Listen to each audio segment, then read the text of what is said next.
Hello everyone, and once again welcome back to the PUBG Mobile Club Open 2020 Fall Split. My name is Varun Super Johnny John. Today is going to be day number 2 of the group stages, where we will see teams from Group C and Group D in intense action in the 4 games that we have lined up for you guys.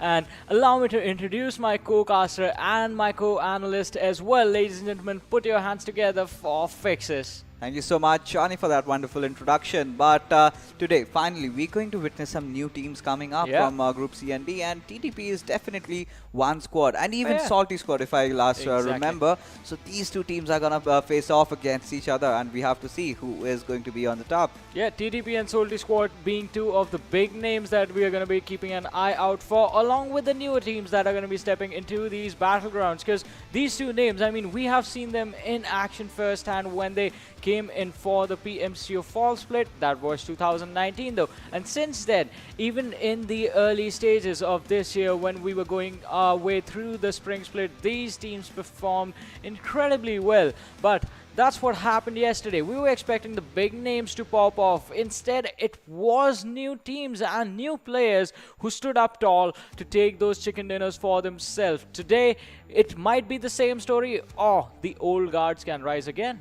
That might happen, but yesterday was all about those new teams. Like you mentioned, Rival X, High Voltage, even PWP stepped up in the final games. But there were a few teams that really disappointed us, like 971 Gladiators.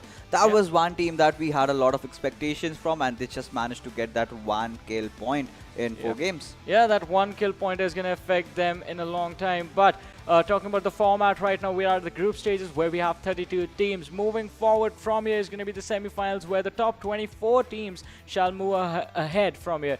And from there on out, from the top 24, only 11 teams will move on to the finals. You know why? Because in the finals, the 5 teams that played in the PMPL Season 1 have already gotten an invite to the finals. Yes, and that's a very good news. And we have Team Elementrix, Team Extreme, Team Shanmara, and the rest also follow. So, you know, I would love to see more of the Nepali and the Bangladeshi teams to also step up as well in this time around. Definitely, and one of the big names from Bangladesh, it's going to be 1971 Gladiators. They are going to be playing in the future, not today though. But talking about things, let's also talk about what's on the line for these teams and these players. It's the prize pool, it's the slots for the PMPL Season 2. The first position is going to get $2,600, second is going to get $1,600, third and fourth position are going to get $1,100, along with 5th to 16th position. But it's just the top 4 teams, in fact, who are going to be playing in the PMPL Season 2. I think it's more about the slots than the money, the more about the chance to prove themselves. But to prove yourself, you have to get a lot of points, and we will have to take a look at the point distribution table. And it's pretty standard. We have been following the system for quite some time, and if you win, you get 20 points, and if you come second, you get 14, and it goes down. And from 11 to 16, you just get that 1 point. But very crucial is that 1 kill, 1 point factor. We saw a few teams, in fact in the Pakistan region, if you remember, a Team TUF, they were amazing. Yeah, they were amazing indeed, but this is South Asia, so let's have a look at the rosters and the groups and the squad rosters as well. Starting things off with Group A, we have PN Crew along with A1 Esports, Wolves Den, who had an amazing day yesterday, along with Satan. These are the 4 teams. 4 more in Group A are going to be HARAME, Phantom Esports, NAVI, and High Voltage. Even High Voltage had a high voltage play yesterday, wherein they are sitting on a really comfortable position in the leaderboard. Moving on to Group B, we have 1971 Gladiators, Rivals X, who are leading the leaderboards, if I'm not wrong right now, followed by PWP Esports, a team formed by some of the veterans of the scene, and RisingNepal. And also in Group B, we have KS Invincibile, 4 Archangels, T4M Official, and Kira Peaceflow. I think Kira Peaceflow had a very decent outing as well, but Team Phantom Esports was one team that we had to look out for. But taking a look at Group C, which will be participating today, we have KS Axe, 999 Axe, DoyenKnightSs, DRS Gaming, and if you take a look at the next 4, and it's going to be AzraelGaming, Soulz of BD, NRZ Hunters, and God's REBORN. And we also have to take a look at Group D, which is the group that will also be playing. You have some big names here. That's Venom Legends, Trusty Process, Salty Squad, Thunder Yeti, followed by the other 4 teams, which are going to be on our screen in just a second. And there you go. 7C Esports, Abrupt Slayers, E2, SOPM, and Angry Spring. So we have 3 teams. That is 7Cs. We have Salty Squad. We also do have Trusty Process. So these are the 3 old guards, like Johnny loves to say, who have to prove themselves out here. And they are, I think, not feeling the pressure. Or are they? Well, yesterday PN Gaming definitely felt the pressure along with 1971 Gladiators. So we are going to have to see if the old guards stepping in for Group C and D are going to stand up to the pressure and stand tall, or are they going to fall down yet again? But this time around, we do have to keep an eye out for the new names as well, as in Kings of BD and the other squads. Also, interesting thing, while looking at the roster of TDP, Shagar, the most experienced player, is going to be there along with some of the new players in the lineup. But one of the players who made a name for himself while playing for TDP last time, on top, he's not going to be playing.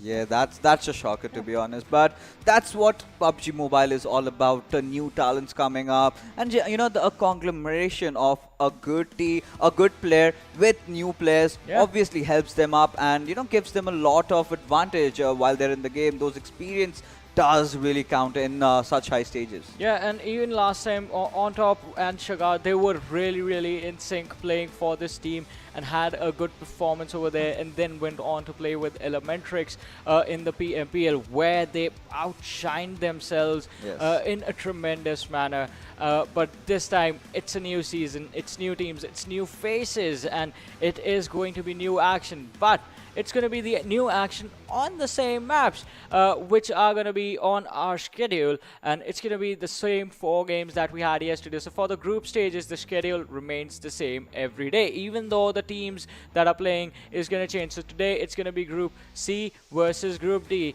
The matches are going to be same. First one, Erangel. Second one is going to be Sanhok. Third map is going to be Miramar, and fourth map is going to be Vikendi. Yes, and we did see a lot of different variations amongst the teams in different maps. So today as well, we are hoping to see different winners, because yesterday there was not even a single repetition chicken dinner. So today we are going to have high expectations from all the teams that are going to be playing. Definitely the expectations are going to be pretty high, especially with big names stepping in on the battlefield today. But talking about things, let's try and summarize what happened yesterday's in the game. With Rivals X taking the lead early on, we were talking about the big names sitting on the second half of the leaderboard for now. Do you think that the new teams have sort of, you pointed this out yesterday, I don't know why I'm asking the question, you said it was the hunger that the new teams had, if I remember correctly. Absolutely. It's the hunger, the determination, the grit that these players have grinded themselves up, not just during this first fall split and spring split, the duration, but throughout the inception of PUBG Mobile. So finally, a few teams have gotten that chance, and they do not want to miss out for sure. So I think we are going to see a mixture. So today's prediction from my side, I am predicting a few teams from the experienced squad to be performing well, alongside some of the new teams are generating, like we had High Voltage. They were playing phenomenal. Even Phantom Gaming, lots of new names came up, and PWP Gaming showed up in the last match, but sure they did. Yeah, they have to show up big time as well, and you're expecting the old guards to step in. I still want to see the new players in action. I'm always looking out for young, like the underdog story, the perfect underdog story, the Cinderella run, if you say so. But one of the teams that sort of had that Cinderella run the last time around during the spring split was Team 7Cs. They had an amazing performance during the group stages. They had an amazing run during the semi-finals as well, but it was the finals where they fell a bit short. And this time, it is the same 7Cs, a few different players, and it looks like the team has strengthened up a little bit more. Certainly, certainly. 7C Esports is definitely going to be another experienced squad that we are going to look out for. Last time they came in, they were new. They did not know much. Now they know how to play under pressure, how things can get out of control sometimes, and you need to know how do you have to recapture that situation. So that is going to be very, very essential for the team, and I am really, really excited to see what is going to happen in the first game. Yeah, even I'm excited for the match of Erangel, which is going to be our very first game, and it's going to be starting really, really, really soon. One thing, Fixes has already made the prediction for how the teams are going to play. I'm going to ask you for a prediction on where the circle is going to be. Well, yesterday we saw a lot of Gatka circles. Yes. So today my money will be on the Yasnaya side. So it's going to be somewhere in the eastern side, but I would love to see a Stalber circle. Yeah, Stalber is also an interesting place. That's like extreme up northeast, and usually just have one or two teams heading in their direction. Even then, it's their backup drop plan, wherein the trajectory is just favoring the northern side of the map. So Stalber is one place that is highly underrated, but if you want to go for those sweet placement points, it's the perfect place to start the game at. Absolutely, and a lot of teams have to make the rotations, and that's the best thing when the new teams come up, because you do not know anything about them. You're oblivious of the fact as to where they are going to drop. We might see some hot drop clashes. We might see some vehicle rotation fights. A lot of action is going to come, and we gentlemen are going to just have a gala time casting this event. Definitely, it is always fun to watch for you guys and cast for you guys, but which team are you going to be cheering on for today from these groups that we have lined up? Just spam the chat with the name of your favorite team. And as I said, the game is going to be live soon. It is live, so let us have a look at the trajectory of the plane, which is dividing the map in two right down the middle from Lipovka to Hospital. That rhymed. Yeah, that did. And the complete 1/2 dissection, that's what we can conclude. But looking at the flight path trajectory, we see it the plane path moving from Lipovka towards Hospital. So quite a very unique flight path that we get to see. Even a distribution of teams. Wherever you want to go, you can. But if you want to choose the Sosnovka military base, my friend, you have to take some vehicles. Yeah, you need those vehicles indeed, and we're going to have to see where these teams are going to go, also where the circle is going to be, because that is the most important thing in these early stages of the game. When you see the circle, that decides how your game plan is going to play out in the minds of the IGL. This is where we are going to go for our first drop. After the drop, this is how we are going to start rotating. That's how the IGLs are thinking right now. But for that, they need to know where the circle is starting. Because if your drop is far away from the circle and you plan on rotating in early, you have to find a route based on your homework, which is going to be the least isolated. And all right, Fixes, you got half the thing right. The circle is north, but it is towards George Pole.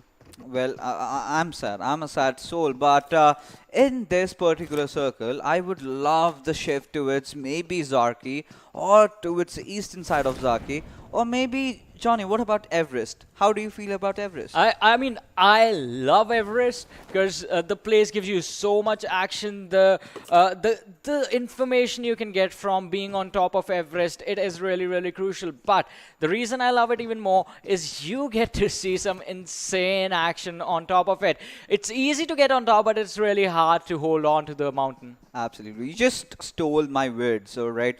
But yeah, like you said, it's very easy. You go in, you just stay there, you wait for teams. At the same time, you have that advantage. You spot everyone coming from downside. But the only problem is that every other squad can spot you down as well. So that is where you have to be careful. But talking about being careful, Sexy Pig, my man, has definitely spotted out T9's GGYT. And he's taken a few shots, and now he is maybe going to make a charge. He can go for the charge. He certainly has the weapon, the armor, and the helmet to do it. But what he does not have is a lot of information as to where his opponent's teammates might be. Both these guys are isolated and they're away from their teammates. It feels like both the teams have gone for a 3-1 split right now. And whoever's backup arrives first is going to put the other guy in trouble. But the player from T9, GGYT, he has decided just to get away.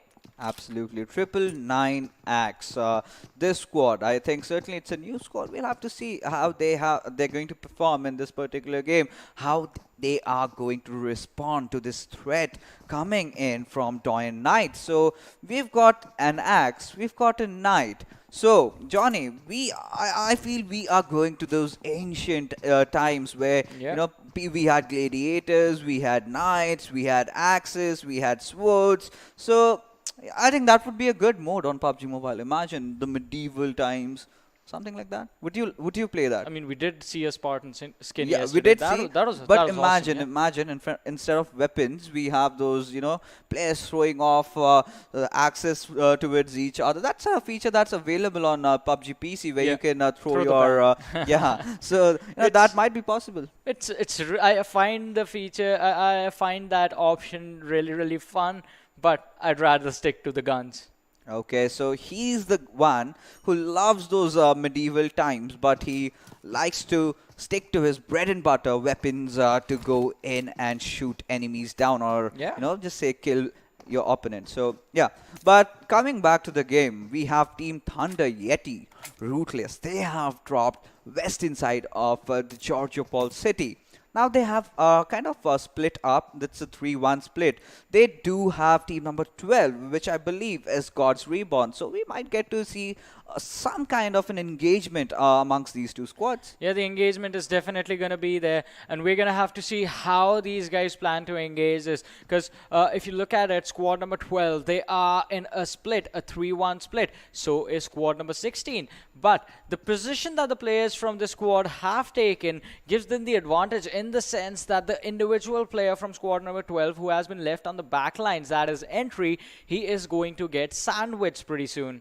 And that puts the pressure on these players. But it all sort of depends on how much information you have about your opponents. Do you know the exact positions of the opposing players and all of them? Have you spotted out all 4 players, or have you just spotted out 1 or 2 individual players and are just trying to play on individual information? But I think Marshall is not going to wait for anything as he knocks down a Windy God X already and drops down Sick Fly to barely 20 HP. He's going to have to run to the balcony and heal up. But Gentleman OP, he's going to try and avenge his teammate now. Yes, certainly that he will, but Ruthless is coming in real close. Marshall has also spotted Sick Fly, and he is retaliating. He is going behind. Demonic is taking a few shots down, and that's a good knock coming in from Gentleman, overexposing the body of Demonic, and he gets punished. Now, Team Thunder Yeti will have to focus on that revive, while God's Reborn's Windy God X gets another life. Yeah, Demonic being taken down can be an incredible thing for these guys, for the players of God's Reborn, but Windy God X, he needs a revive, and he needs it now, otherwise he's going to be in so much trouble, because Demonic is back in action, and Ruthless has gone to the first floor. He's trying to cut off any sort of backup and watch out for any sort of backstabs, because the shots did come in from the other players of God's Reborn, and now Team Thunder Yeti, their attention is split. You can see Marshall, he's watching out for the players right in front of him, while his other teammates try to hold off the backup and try to keep the squad of God's Reborn split amongst themselves. Yes, and right now things have started slowing down in this fight. All the players that were knocked down have been revived, and they've healed themselves up. But Demonic does want to take that TPP and wants to hear out any kind of enemy movement. But right now he is kind of falling back. He knows he has to decide, and his entire team also does have to in this scenario per se. But look at Entry. He knows that every single movement that is happening in front of him, he's just waiting for the right time, right opportunity. Maybe when the opponents sit inside the vehicle and decide to make a run for it, and that is the time when he will be shooting. Yeah, he needs to pick the perfect timing for that as well. Entry has the M16 in his hand. Ruthless, he's on the window. If he gets spotted out, that's going to be trouble for him. But Sick Fly, he has healed up. He's sitting at a decent HP right now to take this fight. But both the teams are just waiting for the other one to make a mistake. We saw this yesterday as well. Teams just being really, really patient and in a standoffish situation amongst each other, wherein it's not that much about proactive playmaking from one team. It's about both of them just waiting for the other one to mess up, and I think that has already happened as Venom's players, they are just gonna charge on Triple Nine's GG Whitey and finish him off. The isolated player caught off guard and is gonna be taken out of this game early on. Yes, that he will. But Wendy Gorex becomes a victim to Demonic. And there you go. The fight has again resumed down in the western cities of Georgia Paul. But gentlemen, he knows that he has to give another res onto its Wendy God. And by the looks of it, the gods do bleed, and that has been established right now. Demonic is trying to make that push happen. He knows this is the second time, and this can be capitalized on. But how is he going to cross this road? If it does not have smokes, that is going to be some tough time for this team. But Demonic still sticking on to his TPP. This time he is outside his compound. He is just waiting for God's Reborn to try and make some sort of move. But I would love to see Kratos taking a left flank, try to take down the tires of the Dacia that we have parked just beside the barn house. Yeah, we're going to have to see how this action plays out, but I think the best position in the game right now is going to be with the squad of NRZ, squad number 11. As you can see, sitting on Zarki, quite comfortable, no squads around them. They can just be there for the next couple of minutes. I'll be honest, they can be there for a long time and not get worried at all. On the other side, AGS, as you can see them rotating through Yasnaya Polyana, they're going to be in some trouble if someone decides to gatekeep, which usually starts happening around this point. Yes, that it does. But there you go, the first airdrop. And well, DBS. Yeah, it has the kit. It has How the do you ghillie feel suit. about DBS? There's nothing in there. I did not see it. What gun was in there? That was DBS. Okay, I get it. I get it. I'm just being the dumb one over here. But looking at Team Thunder, Yeti, Kratos, Marshall, Ruthless, Demonic. Demonic certainly has been one player that we have to look out for. Yeah, he's going to be a player we need to look out for. But here we have the lads from 7Cs going up against Solty Squad. And one of the players is going to be taken down. It's going to be Gen Z, who's going to be not knocked down exactly, but he was forced to leave his vehicle out in the open and abandon it for some safe coverage. But 7Cs, they need to be careful as well. As you can see in the minimap, KSX is in the distance. Yes. And they are coming here. Absolutely, they are, and they will have to play their cards right. One small mistake and they're pretty much done so, because you cannot really risk things out.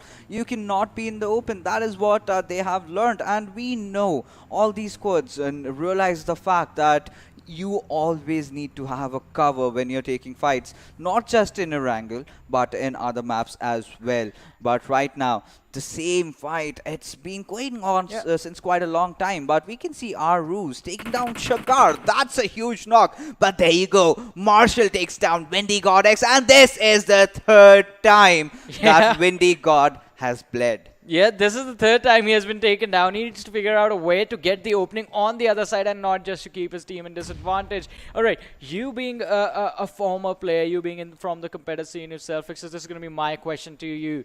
How do you think these two teams, either one of those, can break down the situation and either try and finish off the opposing team or just get away? Well, it's pretty simple. Throw a few grenades, take down one single member, and then just make a push. As easy as it sounds, ladies and gentlemen, it is not. So right now, we have God's Reborn, Entry, Windy God X, 69, and Gentleman, OP. So quite some unique names. But, you know, this is a squad, God's Reborn, by the name. Doesn't really sound. They have been taken down a lot of times. But are they going to get reborn from the ashes? That is the question over here. See, the impressive part is even the Windy God X has been knocked down 3 times. He hasn't been finished off yet. He's got a god in his name. Yeah, he's still surviving and somehow just keeps getting on information as to exactly where the shots are coming from. I mean, let's be honest. Whenever you're trying to flush for information, whenever you're trying to bait for information from your opponents, you are risking getting knocked out. And that's the important thing. As long as you do not get finished, your team is not necessarily going to be at a massive disadvantage. But this circle, this is going to put a lot of teams in trouble. There's like, let's just say, what, 30% water in there? I think I would go with 40. But apart from that, you can look, this is a new area. So now all these teams will be put up to a test as to how well they know the northwestern side of the map. You've got some plain lands, you've got some hill compounds. You just need to figure out which one's the one for you. But we can see Gamer here taking down Miracle. This is going to be a big kill if he does confirm that. And TDP somewhere has been seeing really off, but there you go. Blaze comes in. I think it's Lazy that comes in and takes a retaliation knockout here. Yeah, the retaliation knock is definitely going to come in, but you need to go for the finishes as well, as TDP Miracle is going to slowly and steadily try and survive. TDP Sugar, he was back on his feet and now steps into the action as he goes for the finish on the players of AJ. And TDP is going to lose a few of their own, but Sugar, he's not looking to stop. Gets another one out of the action. 2 kills confirmed, and Max, you're shooting at the wrong area. Finally spots out Sugar. The pixels were there, but Sugar, he was healing right in the edge, and Max ran on a reload. His armor is gone. Sugar somehow needs to survive. Does not have a first aid. All he has is an energy drink. If he can grab a first aid from his teammate and then heal up, exactly what he's doing right now, he can go back in this fight. Has a UMP to fight it out with, from which he got the earlier 2 knocks. But the players that Sugar made bleed are back on the feet now. Absolutely. AzraelGaming, as angelic their name sounds, they are in the mood for some bloodlust right now. And Gamer does lob a grenade, and he pretty much lobs it towards himself. But Lazy is the one who will have a perfect grenade, taking him down. And Miracle does follow up with another grenade. This is an absolute blunder. Yeah, they were trying to bait out players to force them to come up, but Max is going to fall down as well. And the kill has been stolen by the players from Bangladesh, the Sons of Bangladesh to be precise. And Dante is the player who took the kill from the distance. I think TDP is not going to be too mad about that one, because they already got 3 of them. Yeah, certainly. And, nothing really much to scoff about. You need to know that if you are, exposing yourself, some or the other person is definitely going to capitalize on that. And that's exactly what the members from Soulz of Bangladesh did. But kudos to Dante. I mean, just using the information. All right, there's a fight happening. I see a play. Might as well just finish him. Yes, and of course, he was like, okay, he is focused on another fight. Yeah. So just let's capitalize on the situation. And that is exactly what they did. But right now, TDP does know about the fact that they've got Soulz of Bangladesh, and they both acknowledge each other. Meanwhile, Muffin takes a dig at the members of Team Venom. Yes, that is indeed, but the fights are not stopping. Team Venom gets into the action as the players are going to keep falling down one after the other, and it is a troublesome situation for them. But right now on our screens, we also have Sugar, who has, in a sense, been surrounded from 2 different directions. Yes, and Abrupt Slayers are really getting themselves a bigger part of the action going on. But Team 7C, they are just beside Team TDP. This might be a good battle, but meanwhile, Sanhok's takedowns T9's Godfather in a duel that they were having earlier. But Dante and Reaper will have to be very careful. They are having a compound which is on the lower side compared to where Team TDP is. But Sugar, he is on the rooftop. But I'll tell you, that is going to be a very bad position, because if 7C's Storm OP decides to throw a grenade on, and he'll be easily knocked down. And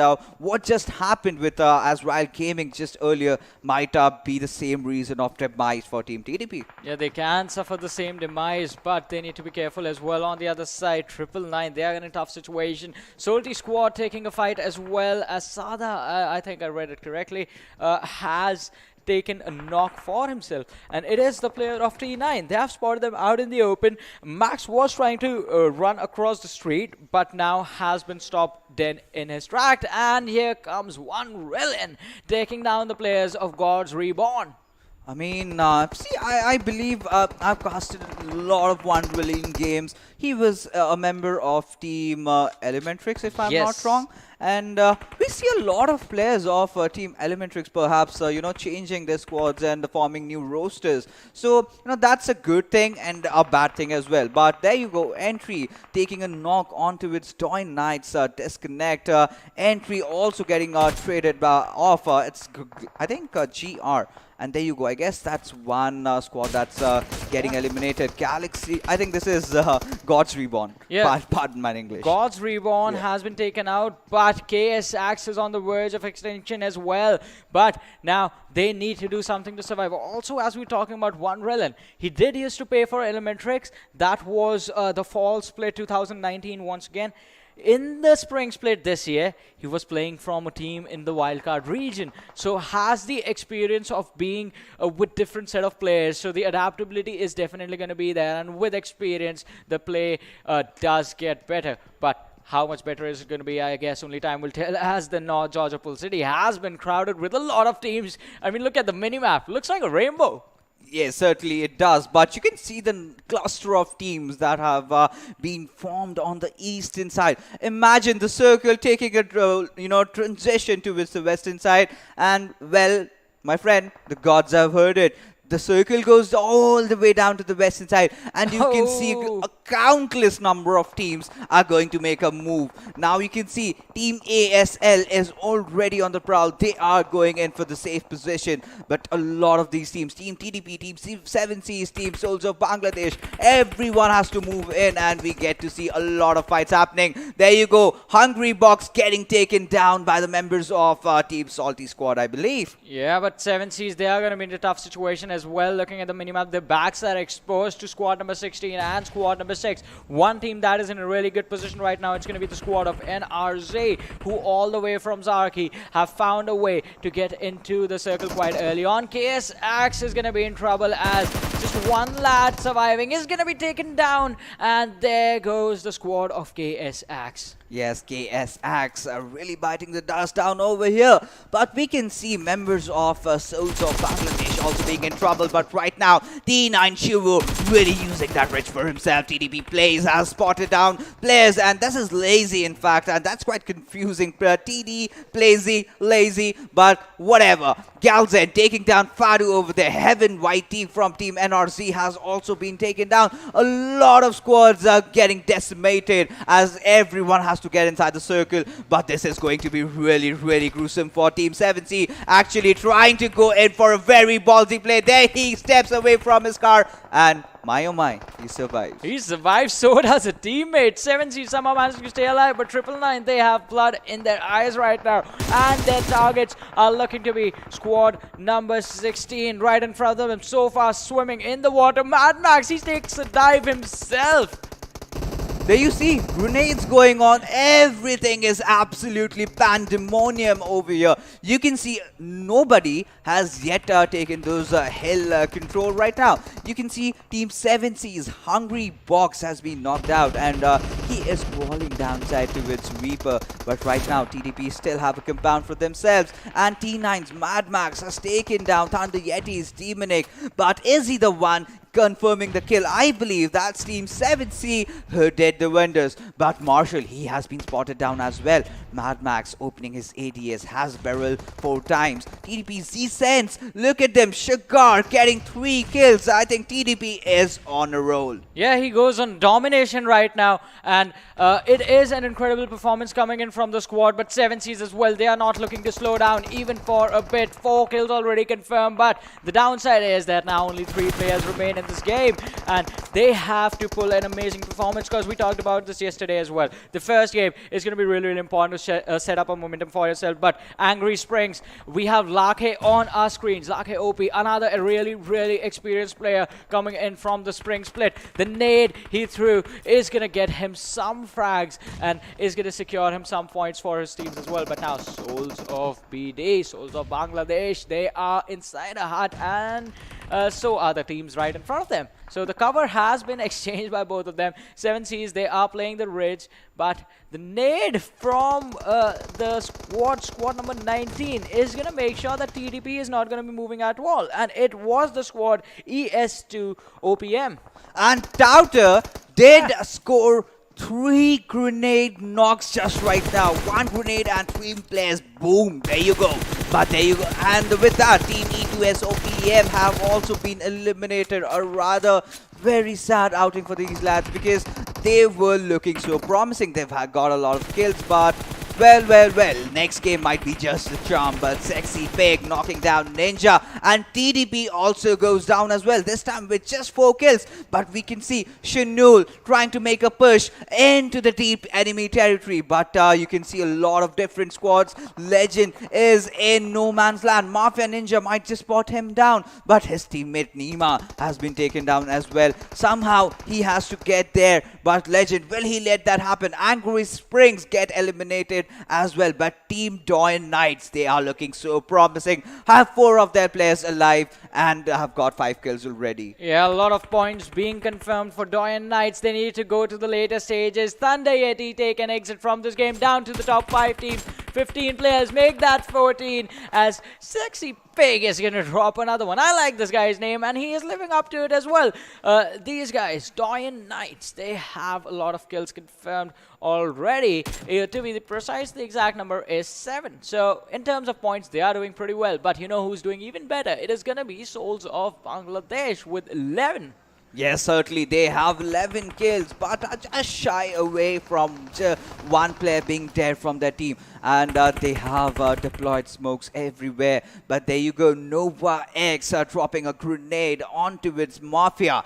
But right now, Soulz of Bangladesh are definitely capitalizing on that ridge that they have. But they are oblivious of Aruz. He's just, who is just, looking at them, waiting for the right opportunity. Because one of their players has been knocked down. And now is the right moment for Aruz to strike from behind. But he also does acknowledge the fact that Team DoyenKnights are right onto its northwestern side. Yeah, he needs to be really, really careful. Aruz, the last remaining hope for his team, is going to try and get as many placement points as he can. Fighting opportunity has gone away, but this could be the saving grace as DoyenKnights, they are trying to go for a sandwich situation, and one Relin, he does get another one as the number of kills goes up by 1. 8 confirmed, but right in front of them is going to be the open edge area. None of the teams are inside the circle right now. Everyone is on the edge or a little bit further away, but 2 teams who are in a really good position. It's going to be Abrupt Slayer and DoyenKnights.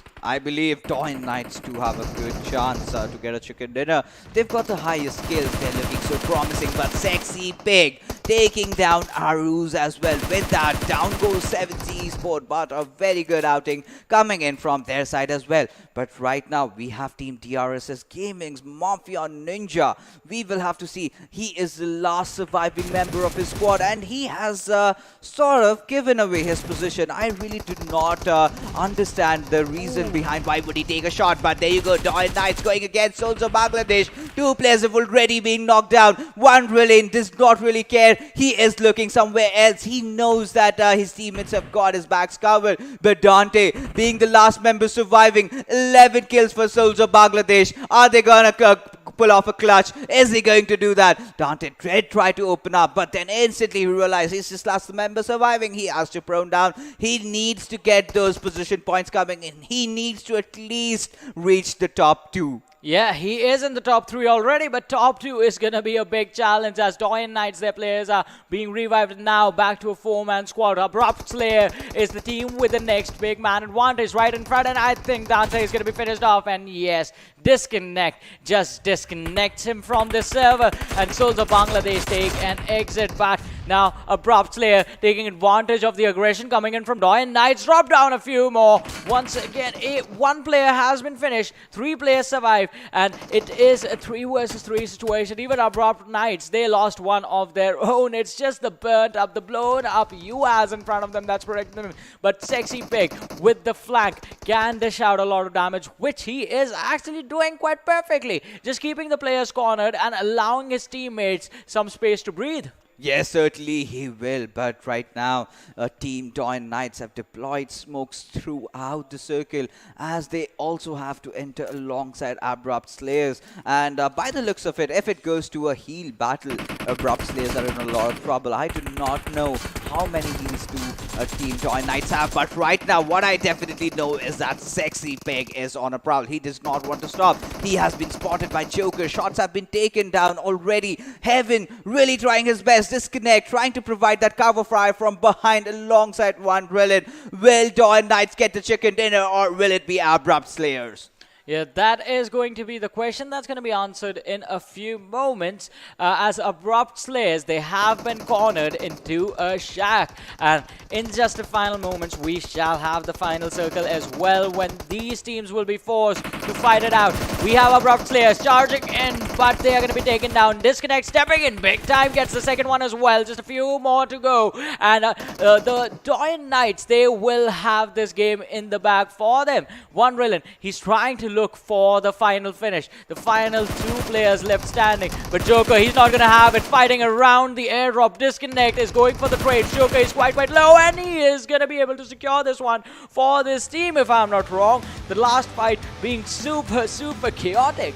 Yes, that certainly was. I mean, the way both of these teams have played, that was phenomenal. DoyenKnightS and Abrupt Slayers.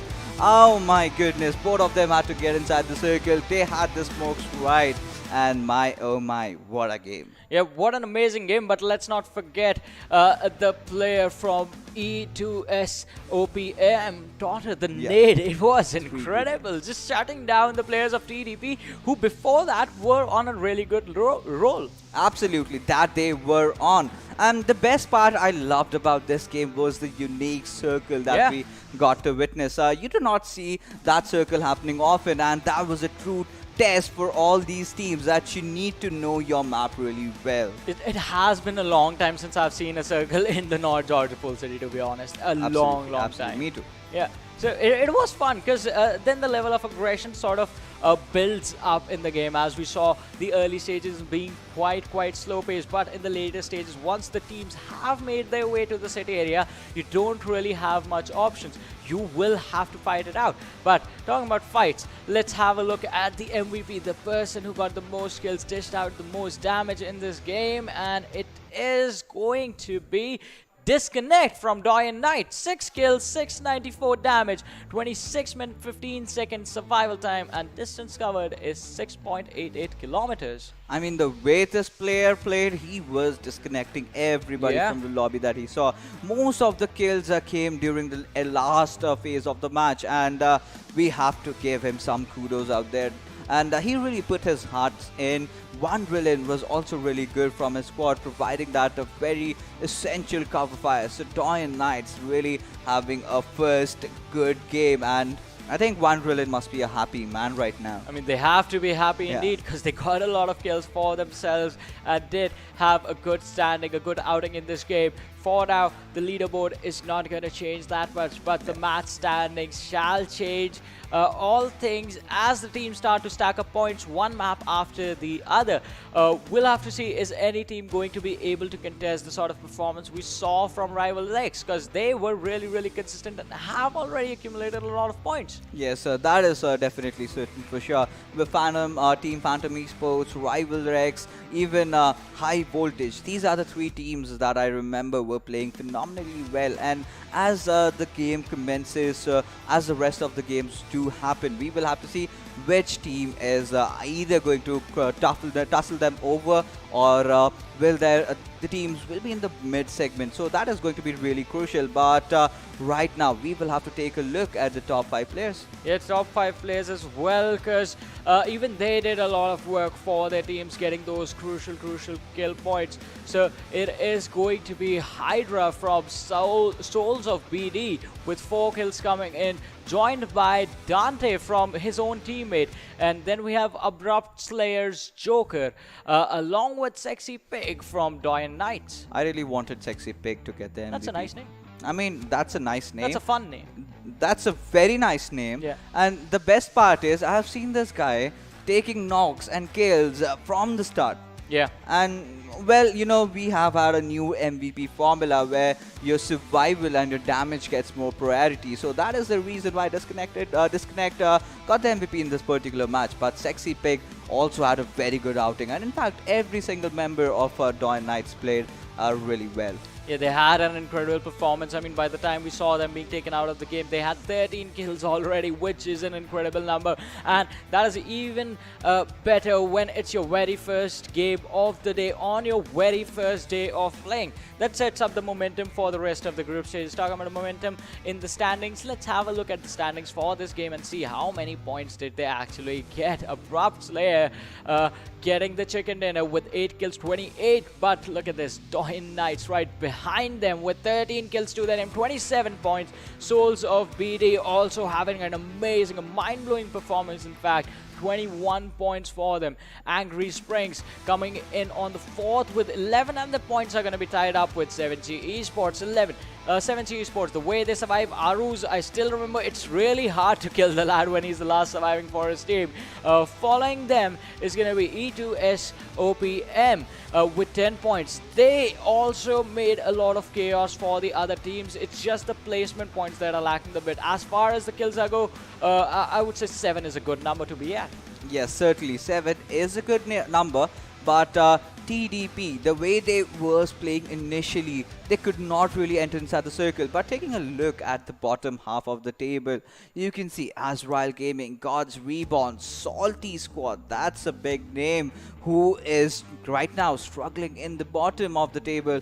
But you know, this is just the first game. Maybe Miramar or Sanhok or Vikendi is a charm for them. Well, we're gonna have to find that out in the future, because coming up next is gonna be the map of Sanhok, which changes the pace of play for the players that are gonna be playing in these matchups, because it's a bit more fast-paced. The teams are closer together. If you get into a clash as soon as you're dropping, it's really hard to avoid them. On Erangel, at least, if you're dropping with another team on towards Yasna Puliana or be it the Georgia Pole City, you can try and juke them out throughout those compounds, throughout those buildings, and then take the fight when you're with your teammates or in a comfortable position as far as the loot is concerned. But on Sanhok, that is really difficult to make it happen. But as I said, that map is gonna come up shortly, right after a short break, so you guys stay tuned and keep watching. We'll be right back.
everyone, and once again, welcome back to the PUBG Mobile Club Open 2020 Fall Split. My name is Varun Super Johnny John. We're in the group stages, wherein it's day number 2, and teams from Group C and D are stepping into the action. It's time for match number 2 as well, which is going to be played on the map of Sanhok. And this time, joining me forecasting and analyzing the game and breaking down the team's performance, ladies and gentlemen, it is going to be the man who we introduced yesterday, Phoenix. Thanks a lot, Johnny, for the introduction, and I'm very exciting because last game we saw a very tremendous game from all the teams, and I feel bad for Salty Squad because they are a very nice team, and TDP as well. They've proved themselves that they are one of the best, but they finished so early. Yeah, TDP took an early exit, but still they got a little few kills for themselves. That's going to keep them in a really comfortable position because that was just the first game, and they still have 3 more matches to go, out of which the second one is just about to start in a matter of minutes. It's going to be an intense one, but Abrupt Slayers, they're going to have a good start. Soulz of Bangladesh are going to have a good start with the kills that they got along with DoyenKnights. Yes, that's also important. And DoyenKnightS got 13 kills with 14 placement point. What if they got the chicken dinner? They are on the top, but still they got 27 points, which is also amazing. And if I go with this match, maybe DoyenKnightS are going to get a chicken dinner. Yeah, DoyenKnightS might just get the chicken dinner this time. I mean, that's what they missed out on the last time. Unreal, and he's going to be happy about the kills, but not happy about the missing the chicken dinner along with Disconnect. So we are seeing this one thing that I missed out on was the fact that players from a really big team called Nepali Honi have been spotted in different teams, like Lakhe OP, we saw him as well, along with Disconnect. And it is a team that was very well known, played the Fall Split 2019 PMCO South Asia, making it all the way to LAN. And even during Spring Split, they had a good performance, but this time the players have been separated from each other and are playing from different teams, even though the performances from those teams have been incredible.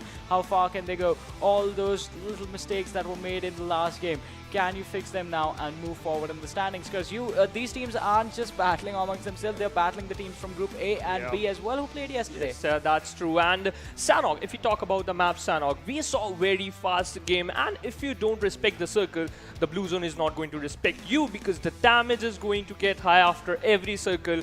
And if we talk about 1971 Gladiators, that's why they are lacking in yesterday game. They just died inside the zone, which is very unfortunate for them. Not just them, it was 3 teams yesterday who struggled to cross the city of Painan just because the circle made a massive shift towards the Ruins Island. So it is going to be an interesting one. I certainly agree with that. You need to step on your rotations early on, but as we were talking about rotating, before you rotate towards the circle, you need to land on the map. And for that, we need to have a look at the trajectory of the plane, which is from Lakhawi all the way towards the southern side of Camp Alpha. So once again, a center-oriented trajectory, just like Erangel, but this map is quite small. Yeah, that's true, and maybe this, if I predict the zone, I think the zone should shift towards the Hathan because the Hathan have a huge amount of compounds, and if you throw some grenades, maybe 2 or 3 players get knocked if they are in the same place.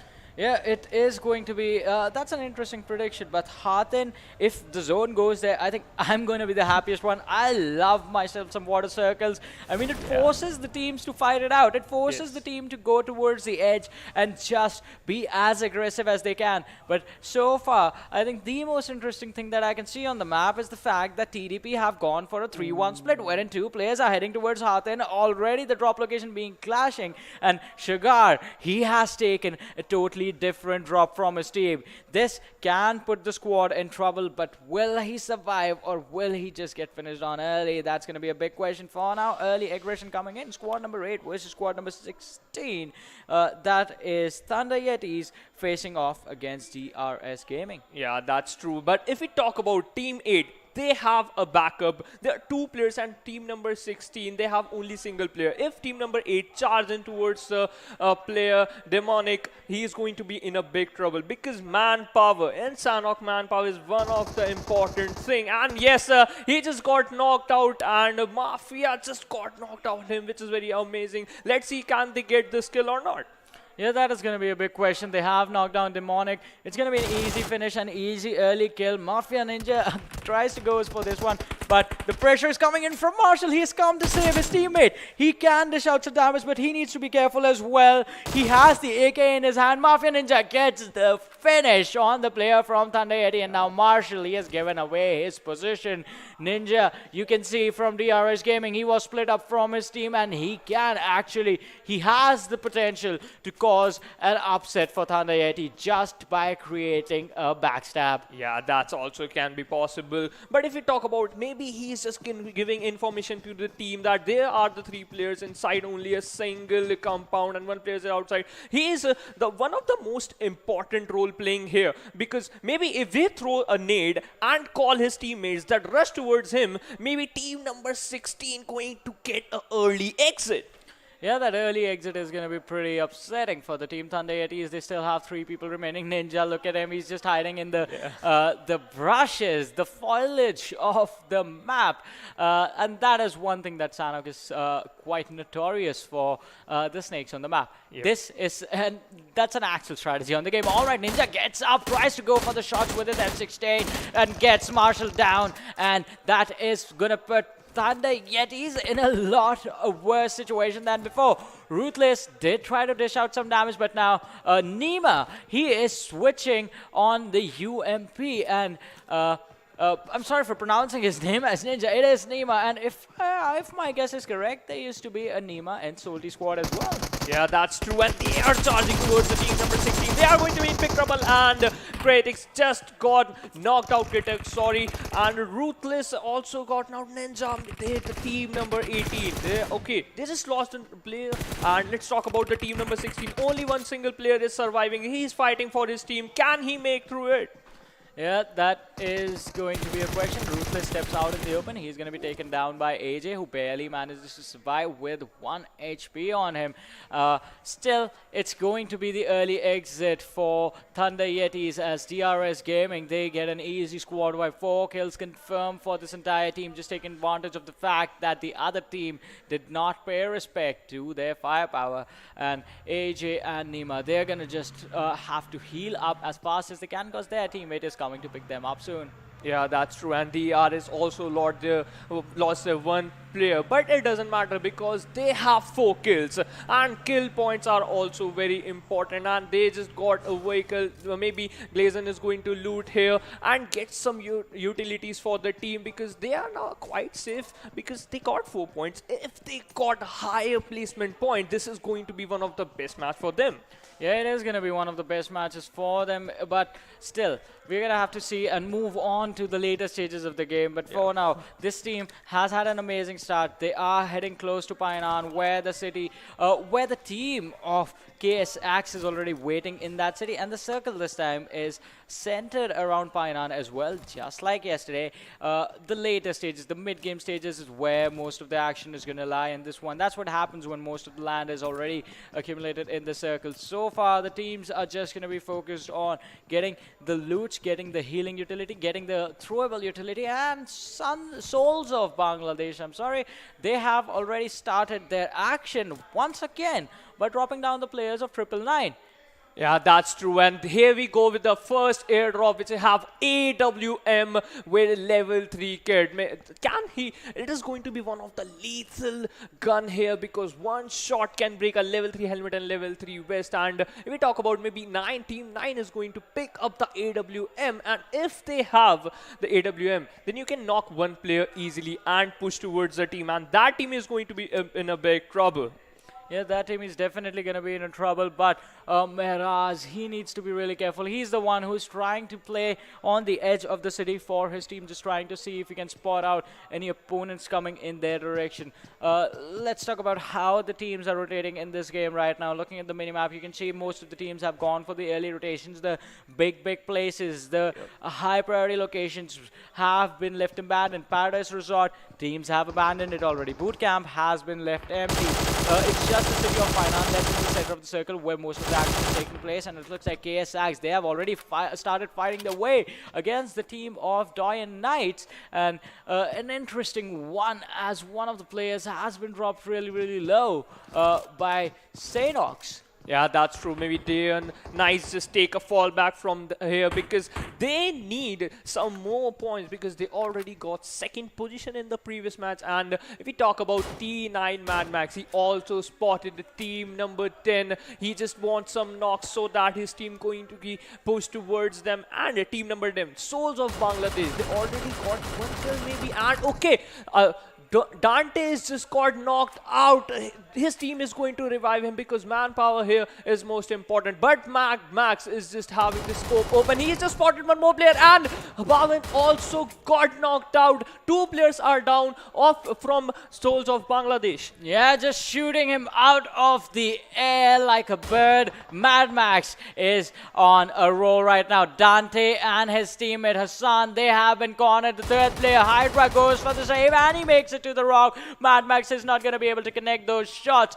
This is retaliation. This is revenge from Tipple Ryan for losing their teammate GGYT, and this is something that they need to pull to their advantage. They have a 2 versus 3 situation in their favor, but after the revives, Soulz of Bangladesh, they are going to be back in action and they are going to be angry. Yeah, that's true. Team 9X just revealed their position. Now, if we talk about Team 10, Soulz of Bangladesh, they know where are the players. They know the location as well. Can they charge in or they're going to be here some more time, going to make some more changes? And if we think that they're going to rotate from here, fall back from here, or not going to take fight in an early game, and if they did this, maybe they are a bit safe.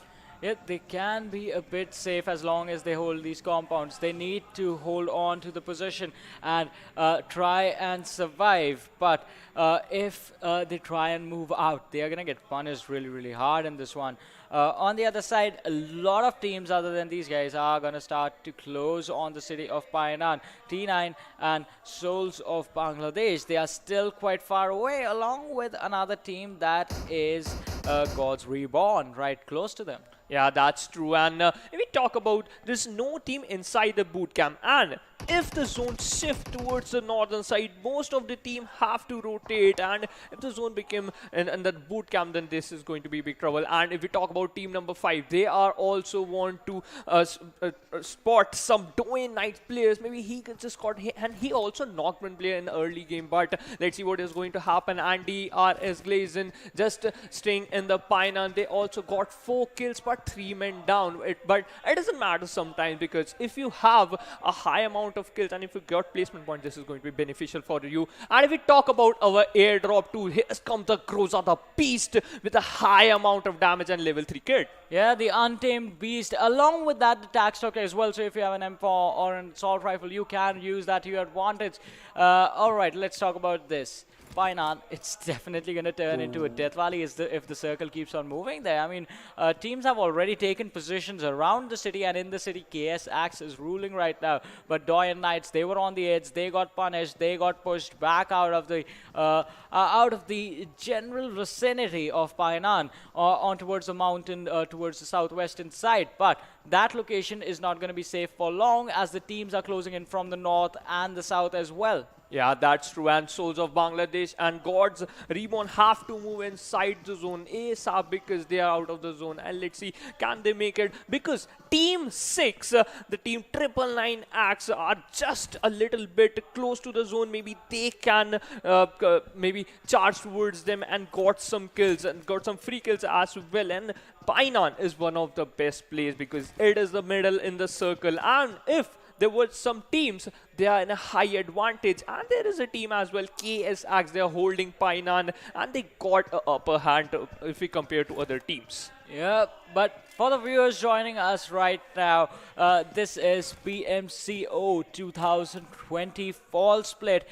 Match number 2 of the group stage is being played by the teams of Group C and Group D on the map of Sanhok. One team that has taken exit, it's going to be Thunder Yetis. Apart from that, all the 15 teams are still in this one. 58 players alive right now on our screens. We have God's Reborn just climbing the mountain, and mountains are also interesting on Sanhok because you can see from the peak to the peak there's a dip in the middle, and sometimes if you're trying to fight on from the dip to a team that's on the top, you can get third party. Third parties are really, really prominent in this map as well. And teams usually just try and avoid that low ground as much as possible. On the high grounds, you have those compounds that can give you some cover.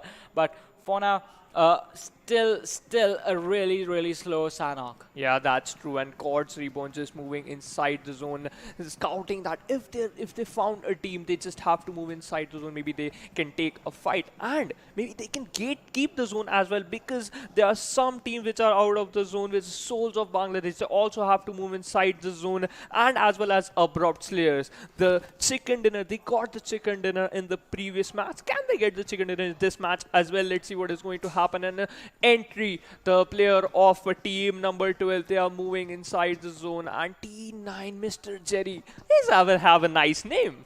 Yeah, that's a nice name, Mr. Jerry, but the gameplay should reflect the name as well. So far, not much action in this. Teams just holding on to those compounds and those crucial covers that they have. TDP Shagar on our screens right now.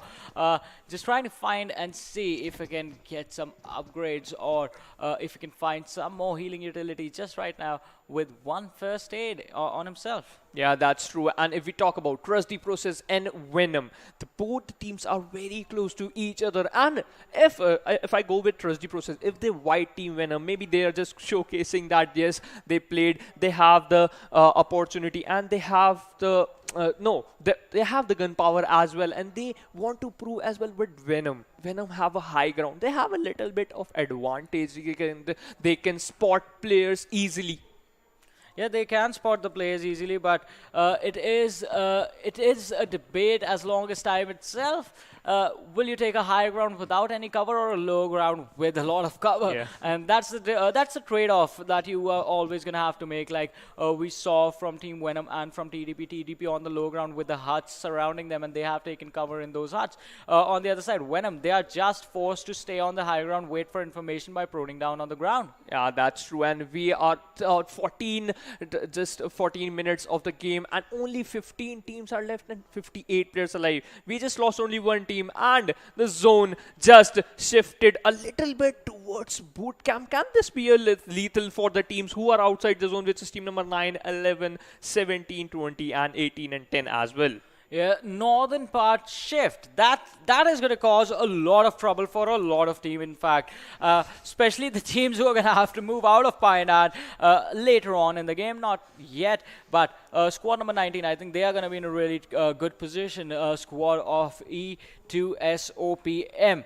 They have been isolated from all the other teams. They can just fall to boot camp for some safety and just hold on to that location for as long as they can, and then move in if the circle moves away from them. If the circle moves toward them, they will have control of one of the best locations on this map. Yeah, that's true. And if we talk about TDPR moving more inside the zone, they have to take the middle part.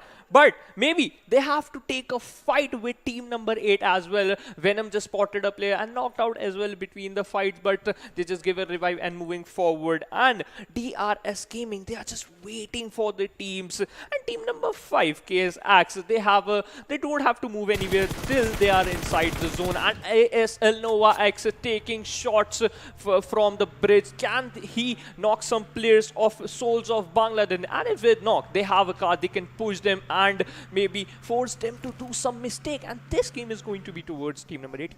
Yeah, they could have done that, but they decide to avoid the play on the other side where the play is happening. It is on the side of TDP. Trust the Process going up against Venom. Evil Eye, he is going to be taken down and out of this game for now. But can they step back in? Can Venom make it back into the game? But on the other side, TDP, they were fighting from a low ground advantage. We do see squad number 18, Abrupt Slayers, just trying to find a way away from the blue zone. They are prioritizing their rotation instead of forcing a fight, which is a good decision.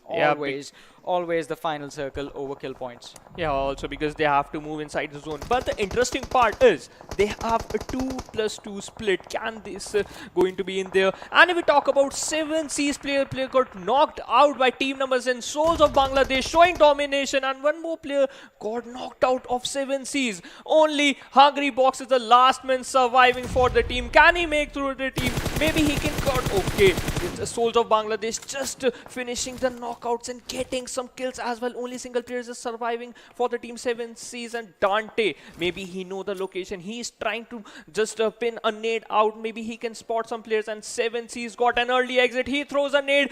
This could be a lethal, but no, the didn't connect to the players of 7Cs. Dante cooking the nade for too long. Hungry Box can be taken down, but no, it overshoots, goes in the water. Hungry Box behind the tree, he's just waiting. Dante behind the rock. Both the players trying to bait out something, trying to force the player in front of them to make some mistake. Aruzu has already been taken down. 7Cs, they are going to be in a bit of trouble. And Soulz of BD, they step back. The 2-2 split working out really, really well for them. And now comes the blue zone, so they're going to have to rotate. Hungry Box needs to reach to his teammate to go for the revive. Aruz is trying to get behind some cover, but Hydra and Reaper, they are trying to go for the hunt. Dante is trying to jump spots a player. Aruz almost is going to be able to survive. Hungry Box making it there in time. Also the fact that Lakhe OP did start to put some pressure. The shots were fired in the direction of Soulz of BD, and they had to run in some cover. Yeah, that's true. And Angry Springs are angry because they need some kills. They are hungry for kills. And 7C somehow survived the domination performance by Soulz of BD. And Hungry Box just knocked a player and finished him instantly because he just wanted to take revenge of his teammates. And 7Cs have 2 players alive.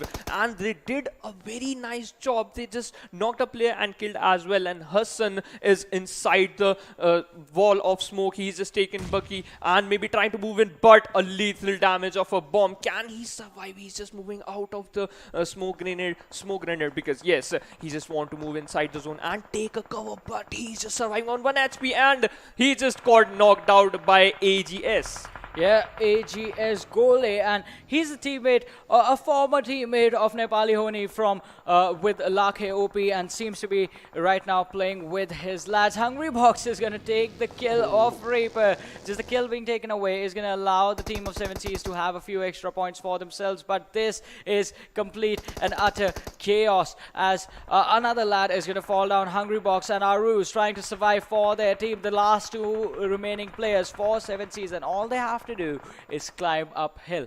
As we said in the last game, sounds easy, right? Yeah, it's not. The teams have spotted them out. Yeah, that's true. And GR entry, he just want to block the entry because he don't want anyone to move inside the zone. He's inside the zone. And if we talk about Venom Gulsava, also got knocked out. DSAG knocked Toypop, Z-Sense, and DRS Ryzen also knocked out TDP Miracle.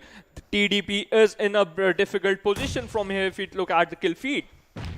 Yep, it is an interesting position. Hungry Box also being taken down, coming back to the fight of 7Cs, but Abrupt Slayer's Joker has been spotted out by the player of God's Reborn, and Tree is trying to finish him off with the nade at Big Throat. If they almost had it been cooked at the right time, he would have gotten the knock, but Joker is going to be able to avoid the damage. Entry, he is in some trouble as he is going to be taken down from 2 different directions and spotted out. But looking at the kill feed, now is when all the action gets intense. Shagar from TDP is going to be finished off. Miracle is going to be taken down as well. AG on the other side also taking a fight, and this is a circle that's going to force the teams to push in a little bit extra and be a little bit more aggressive, because this is going to be a battle to see who is going to be literally in this game of Sanhok. Yeah, that's true. And team number 5, K Sanhok, just wants some shot. Maybe he can knock down they are not stopping. They have only 1 kill, but again knocked out a player of ASL Joker. They need some kills. They want some kills because kills are also important. But if we talk about 7Cs, just take an early exit. The team which have a high amount of gun power as well have experienced player, but unfortunately they are not surviving here. Let's hope for the best. And we talk about Trust the Process also got eliminated. And if we talk about K is just charging towards the team number 11, last man surviving out out of the zone. Maybe he also got knocked out, and yes, NRZ Hunters got eliminated. Yeah, NRZ Hunters has been taken down by the blue zone. Miraz, he's charging up on top. His teammates have already taken a good position. Venom Legends take an exit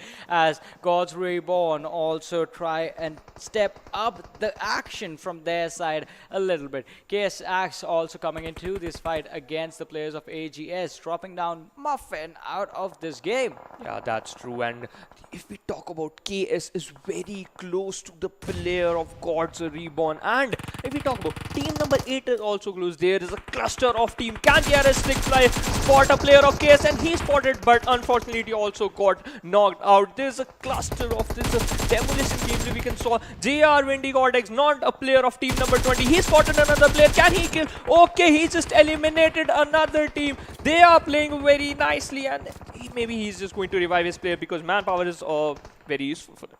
It is always useful, but you need to be careful as well. If your player got knocked down, you need to clear out the position from where he got knocked out first and then go for the revive. DoyenKnightSs is also going to be taken out of this game as the last remaining survivor is going to be finished off, and Miraz from KS Axe is going to be finished off. Another early exit for a really well-known team. Gods Reborn entry is trying to run up, and he has to be careful as DRS Nima is waiting for him on the other side. This can be a crucial one for Nima. If he actually manages to get a few more points, he's going to be in a really comfortable position because his team already has 9 points. And taking an early exit now with 9 points, I think that's not bad enough. It's still a good spot to be in. Maybe best if they caught okay, they are in the top 6. Maybe this is a night decision, but maybe he's just going to fight some more kills. And we are in 23rd minute, 15 players alive, 6 teams are there. Still they have to move inside the zone, and the zone is a very crucial shift. The zone is in open, and AzraelGaming just finished at team slot. Okay, position number 6. Azel Nova X not out. Gentleman OP, Blade Sobel Salty score, T9 Mad Max. They also get a knock, and let's see what is going to happen. Yeah, we're going to have to see what is going to happen indeed as squad number 18 is moving in. Abrupt Slayer trying to step into the action, but Gods Reborn entry gets a knock for himself on the other side. Salty squad still surviving in this one, and now is when we are down to the top 4 teams. 11 players surviving. Entry running down the mountain on the other side. Is he actually going to make it? I don't think so. The answer is no, as he gets taken down. Top 3 teams remaining, 7 players alive, and 999 also takes an exit from this game. Salty squad, they look to be in a really good position, are inside the circle and have the numbers advantage for themselves as well. 6 players remaining. Salty squad, all 4 players, 1 player from Gods Reborn and 1 player from Abrupt Slayers. Abrupt Slayers, if they make it into the top 2 yet again, that has to be an incredible performance. Really consistent performance from the team, and they actually do, because Windy God X is going to be taken down first. Salty squad, they have nothing left to do. They are just going to run in. They are just going to finish off this last player from Abrupt Slayers who's hiding behind a rock, and we do see blah blah blah blah. That's his name. That wasn't me fumbling up. That was the last name. I really like it, and they do get the chicken dinner in this matchup. Yeah, that's true. Finally, Salty squad proved that they have the experience. They showed the domination as well. A very nice game from Salty squad, and Abrupt Slayers, they are also showing the consistent gameplay as well. They know what to do, and they also proved one more time in Sanhok as well. Yeah, it was an interesting matchup. Yep. What I found more interesting than the late game fights was the fact that early game was really slow from these teams. Not really much going on. Just one fight happening, and that was just because of the early clash of drop locations. Apart from that, the teams just focused on making sure that they survived at least to the 3rd circle, at least to the 4th circles, and that's when the chaos sort of started. When every single team was forced to run uphill the same mountain, and Salty squad, they just got super lucky with the PUBG gods, because they were on the other side and the circle was on close to them, in fact, and when the teams had to come down, they just were there to pick up the kills. Yeah, that's true. And again, we saw a last zone with the open area. This is going to be very difficult for some teams because you just have to prone down and spots player. Some players are very more confident and they know they are experienced, but some are a little bit get clumsy. And if we talk about Salty squad, they have the 4 men alive, which is manpower and gun power as well. That's proof that they got the chicken dinner. Yeah, the chicken dinner is going to be theirs, but how many points along with the 20 for the placements did they actually get? We are going to find that out in a short while. Before that, there are a couple of other things we need to have a look at. Yep. That's the MVP from this game as well, along with the top 5 players from this game, and see how good the individual players were. So first, we have the MVP from this match, and it is going to be blah blah blah from Salty with 6 kills, 533 damage, 23 minute 36 second survival time, and 3.07 kilometers of distance traveled. Yeah, that's true. A very interesting kill and very interesting name as well. He got 6 kill and got the MVP title as well. The name, it's just kind of very interesting in it, and he's playing very amazingly. That's why they have the experience, they proved this. And what are you thinking? I'm just thinking it's going to be fun to pronounce his full name every time he comes up on the screen. Yeah, that's true. And I just want that Salty squad one more time proof. Maybe they got one more chicken dinner, and I just want that. But I feel bad for 7Cs and TDP. They are one of the most experienced team here. They need to showcase their talent and the kin power they have. But unfortunately, they are not going to make it.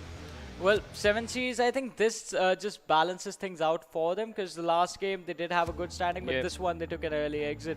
So things just getting balanced out. They need to be a little bit more consistent. I completely agree on that. But talking about consistency, let's have a look at the top 5 players from this game as well and see how the other lads were doing. Along with our MVP, we are going to have Windy God X from God's Reborn. We have Meraz from KS Axe. We have Nima, a really experienced player from DRS Gaming, and then from AGS we have Gole. So a lot of experienced players in there from a lot of experienced team. KS Axe, I remember seeing them early on. Nima, as I said, used to be a player from Salty squad. Yeah, that's true. And Godix, again proving that he had know what to do at which time, and Salty squad also know that at which time they have to move inside the zone, at which time they have to stay, didn't take a fight, and which time they have to do the third party and go for the kills. They know everything, and that's why they proved that they finally got the chicken. And I'm very amazed by the gameplay of Salty squad. Yeah, it was interesting indeed, but now it is going to be time to look at the standings for this game and see how many points the teams finally got. Obviously, Salty squad finishing off with a chicken dinner and 8 kills. That's 28 points for them. But God's Reborn, 9 kills coming in for them, 19 points in total. DRS Gaming as well, 9 kills. Only 7 placement points though. Still not going to matter, 16 points. Abrupt Slayer, they did get the second place finish, but only 2 kills. So 16 points and the 4th position in the actual overall standings. Yeah, that's true. KS Axe is in the 5th position with 10 points. AzraelGaming with 6 placement point and total point 9. And 7th place, 999 Axe having only total 9 point. E2SOPM 8th position with 7 points, which is a very nice gameplay from these teams as well. Yeah, E2S OPM just having a little bit better performance in terms of the placement points that they got this time, but the kill points weren't missing, so this team needs to find a balance. I mean, the last game was incredible. This game, they did manage to survive, but the kills were not coming in. And even for the squad of Abrupt Slayers, the survival points were there, but the kills not the similar from the last game. I mean, you can't have aggressive games every single time, so placement points then come in handy, and this is going to impact the overall standings in a really important manner, because now we have the page 2 of the standings as well, 9 to 16. That is Angry Springs just bringing in 6 points. And alright, so DoyenKnightSs, it feels like, are the only team who finished with no kills. That's true, and Trust the Process finished at the 15th position. Thunder Yeti got 16th position, and Soulz of Bangladesh got 10th position. They have only 1 single placement point, but have 3 kills. Maybe they can improve their gameplay as well. And DoyenKnightSs, okay, a little bit of hit. I think that they're going to be a very nice game, but didn't get a game because they think that they're going to get some placement point and kill point, but it didn't work out. Maybe they just have to change their plan. Yeah, the fights in the later games were quite chaotic, so them not getting kills is going to put them at a disadvantage, but we can only see that once we get to the actual overall standings. That is our leaderboard for how all the teams are doing, be it Group A, be it the teams from Group B, be it the teams that are now playing with us, teams from Group C and Group D, because the leaderboard is where all these 32 teams are going to be put in one place, and that is where the pressure is actually going to come in from. Match standings, yeah, they keep on changing again and again as you keep on playing maps, but the overall standings, they add up. The points over there keep on adding up. Still, from the very first game that you play to the very last game that you're going to play in these group stages. Yeah, that's true. And if you have to be consistent, just like Abrupt Slayers, they are consistent from first game and second game. They got the chicken dinner and now they got the second position. But they didn't get some kills. It doesn't matter, because if you're getting some placement points, sometimes it matters as well, but if you're getting some placement points and a little bit of kills, it will going to give you a push towards the upper position, and it is also important for you. Yeah, it is important for you, but I know you guys have been waiting for it, because I have been waiting for it, and I'm sure Phoenix was waiting for it as well. Yeah. Ladies and gentlemen, the overall standing, the leaderboard is in front of us, where Rivals X still leading the chart, obviously hitting the 90-point mark after their games yesterday. So from the teams that are playing today, Abrupt Slayers is the only team that has entered the top 8 teams with 44 points in just 2 matches that they've played. That's an incredible performance. If they keep performing this way after the next 2 games, they are going to be challenging the teams on the top. PMCO is going to drop down. Satan is going to be sitting on the 7th, and 4 Archangels on the 8th. So these teams are going to be in some trouble, as one team with less number of games have already taken them over. Moving on to the second part of the standings, that is going to be 9-16. DoyenKnightSs also having an amazing performance. No chicken dinners, but still 30 points in total for them. Yeah, that's true. And if we talk about the Salty Squad is on 12th position, PWP Esports has fallen down, and Soulz of Bangladesh and AzraelGaming is on 15th and 16th position with having 25 points each team having there. And if we talk about NAVI and RisingNepal, they have 30 and 29 points. But DoyenKnightSs played 2 games and having 30 points. Maybe they can improve and move towards the first chart as well, because 2 games are left, Vikendi and Miramar. Yeah, and Salty Squad as well, even they have 2 games played, but the placement points 21, kills 8. So this is a team that's relying more on the placement points and not that much on just having the frags coming in. Moving on to the third set of teams, this is where the trouble actually is going to start putting a lot of pressure on the teams, especially on the teams that are not keeping a balance on how their play style is. 1971 Gladiators, as Fixes pointed out earlier on, just 1 kill in 4 matches that they played yesterday. That's true, because they just have to make their plan, and they just have to study the game as well of their teams, other teams as well. And if we talk about COD's REBORN, just played 2 games, having 11 placement points plus 9 kills, total 20 points. And Angry Springs, they also played 2 games, 7 placement point, 10 kills, which is equal to 17 points. And E2 SPM having also 17 points. 7Cs Esports on 24th position with only 8 placement points and 6 kills, which is equal to 14 total points. Yeah, moving on to the last set of standings, we have 999. So this is where the pressure is going to be maximum, especially since the teams haven't even crossed the 15-point mark yet. And this is where things get a little weird, because you have team like KSX, 7 kills confirmed, 5 placement points.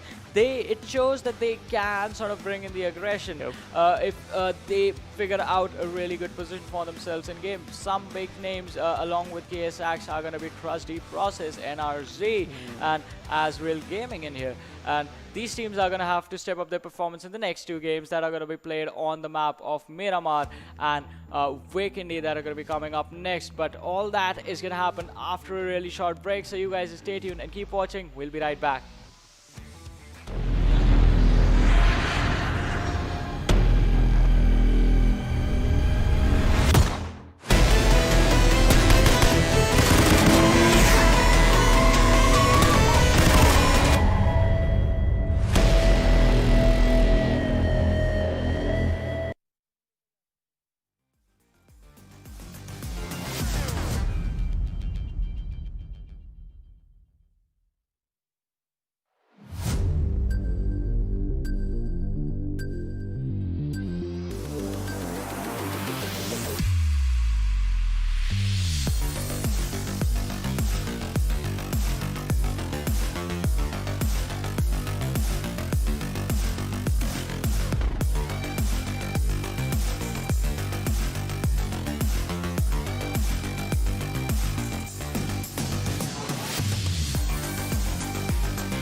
Hello everyone, and once again welcome back to the PUBG Mobile Club Open 2020 Fall Split. My name is Water Super Johnny John. It is time for match number 3 of the day, which is going to be played on the map of Miramar. And joining me again this time on the desk, it is going to be the Papa Bear himself. Fixes, ladies and gentlemen. Call me Daddy Bear. No. Yes. Anyways, so we did see Salty Squad getting an amazing chicken dinner out there. So the old guards also stepping up. The first game did not really go as per their plan, but they did come out stronger. But right now, we are going to Miramar, where experience is definitely going to matter. Yeah, it is going to matter indeed, because the match has started. And let us have a look at the trajectory of the plane, which goes from La Cobriera all the way towards right down the middle on the southern side of the map, the southern side of Los Leones. So an incredible split can come out from all the teams, since now basically apart from the far northeast area like Campo Militar and Tierra Bronca, all the other drop locations on this huge map of Miramar are going to be available to the players and the teams. Yes, certainly, and we'll have to see as to where these teams are going to take their replication. This is the first Miramar, ladies and gentlemen, that teams from Group C and Group D are playing. So eyes will be on the teams that are going to land at San Martin, Hacienda del Patron, and as well as Picado. So few of the teams are definitely going to go drop at Los Leones and El Pozo. I just see one team, in fact one player precisely, that is NRZ's Fadu. Yeah, that is an incredible player to keep an eye out for. He has split up from his team quite far apart. His team going all the way towards the northwestern side, while he individually has decided he's going to solo land on El Pozo. And the good thing for him is that no one else has decided to go on that high priority location. Otherwise, he would have been in a lot of trouble. The circle is also on the northwestern side for now, and we're going to have to see where this game is going to go as we move on to the late game stages of the match. Yeah, certainly. And as you can see, the circle, like we mentioned, oh my god. So today, we've seen a pattern. So today we're seeing a lot of circles going towards the northwestern area, and these are the uncharted lands where teams usually are not accustomed to play around. Teams love to play around the Picado area, all those high ridges, and down below Los Leones. We've seen all those circles. But if you talk about the top west, the northwest corner, so you have a lot of houses. If you know about Team RRQ, they have definitely learned how to play over at that circle. But right now, we get to see a fight emerging between Soulz of Bangladesh and Team ASL right now. Team ASL has already taken a chicken dinner, is having a very good outing, and Joker, he is getting back himself to safety. Yeah, the safety is definitely going to be a good thing for him right now, but can they convert that safe decision from here to a chicken dinner in the later stages? And moving on, the drop locations have clashed a little bit. It is a 2 versus 4 situation. Squad number 18 is played up, and that is why they are getting punished, as Soulz of Bangladesh, Dante, is again going to get his team a good start in the match and finish off Legend. That he will. And Soulz of Bangladesh, they've had a very good performance overall. They are doing good. First game, they are staying in the mid areas, and that is good. That's where you're supposed to be. Right now, everyone has the same priority, that is making sure that they get into the next round, to the semi-finals. But this player, Sexy Pig, I mean DoyenKnightSs, as I love the name DoyenKnightSs. What do you think about it? Yeah, it's pretty incredible. I like the players that are playing for the team even more, with the set of experience and the aggression that they're playing with. Especially the very first game, even in the second game, they had a good standing for themselves. But the fact that they finished with no kills, that is something that put them in a really bad situation in the second game. Yes, and right now, God's Reborn, Windy God X, the man, the myth, who had been taken down thrice in one single fight. This is definitely gonna be a match where he will be looking to redeem himself as the gods of Miramar. But right now, taking a look at his teammates, Fly 69. I mean, I have to be honest about one thing, Johnny, for sure.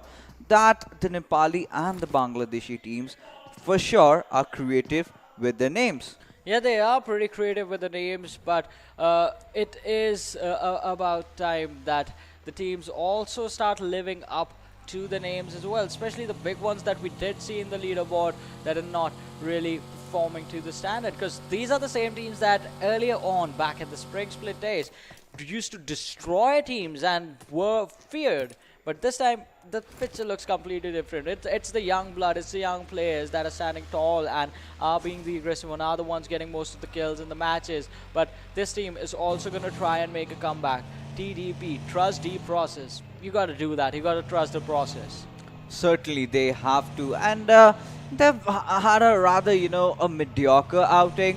I expect a lot from the squad. I mean, they have the best experience in the region. And Sugar, this man, I think he's got a lot of potential. He has proved time and again, even going against the likes of the Indian teams and the other South Asian teams. So, yeah, our eyes definitely will be on him. And talking about Sugar, we can never rule out one Berlin. And he's also an amazing player from this particular region. And he's got a lot to prove. And he is the most experienced one in the bunch in his team. And they've had a fair outing so far. Yeah, they've had a good standing in the game so far. Also on our screens is the squad of KSX. They've been performing quite decent, but they need to be a little bit careful as they are on the high ground out in the open. And on the low ground is going to be the team that they are trying to take down. That's going to be DoyenKnightSs. One villain and his teammate, Rules OP, are on the compounds down in the bottom. And KSX, they're still trying to decide if they want to engage in this fight or not. So, Johnny, while you and Phoenix were casting, I get this tendency to go to the channel to check the stream and look at all our lovely viewers. And, there was one thing that was being, repetitively written. That is Team E2S OPM. And one particular name does definitely come up, Daughter.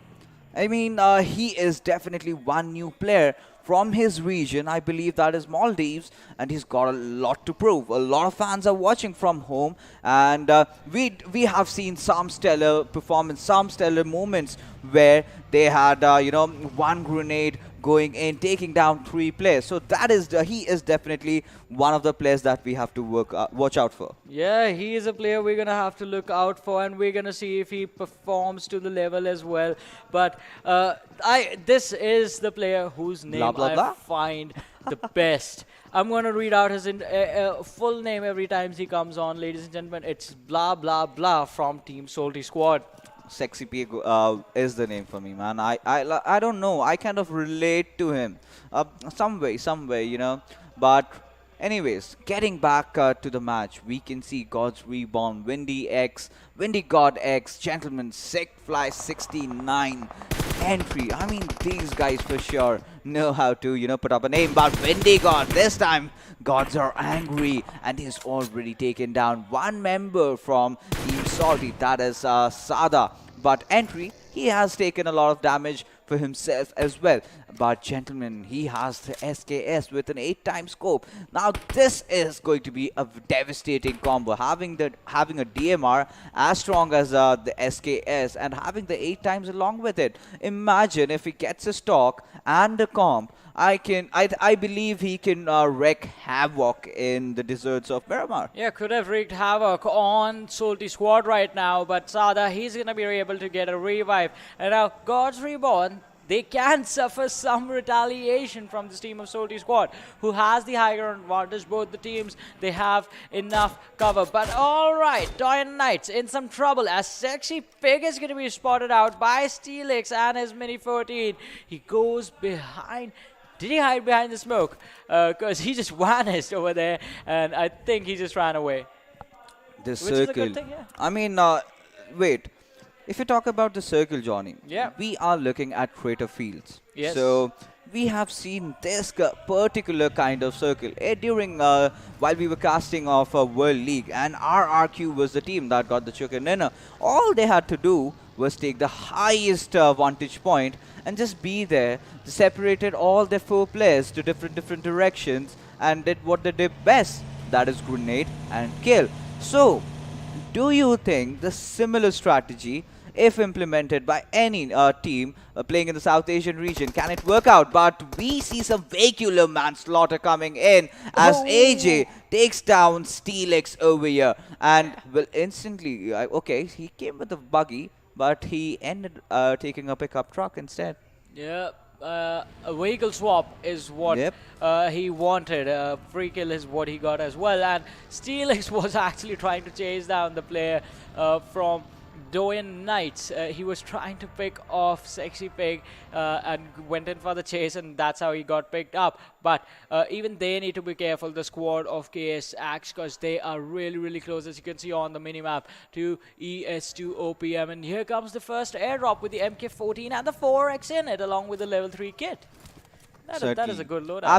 Absolutely. And right now, if you take a look at the center area, DRS, they are definitely going to be in some kind of tussle with enemies right in front of them. And we will have to see as to how they are going to respond, because you have Team DoyenKnightSs, the winners of the first game in Erangel. Certainly they do have the experience, and this can be their match, and that is exactly what they're trying to do. Both these teams are trying to take the highest point over here. Disconnect, he's off on the behind area, but right now Rules OP barely surviving with a sliver of HP, but the grenades are being cooked in, and Nima, he is definitely going to throw that nade into perfection, but barely missing out, and Rules OP surviving at 50% health.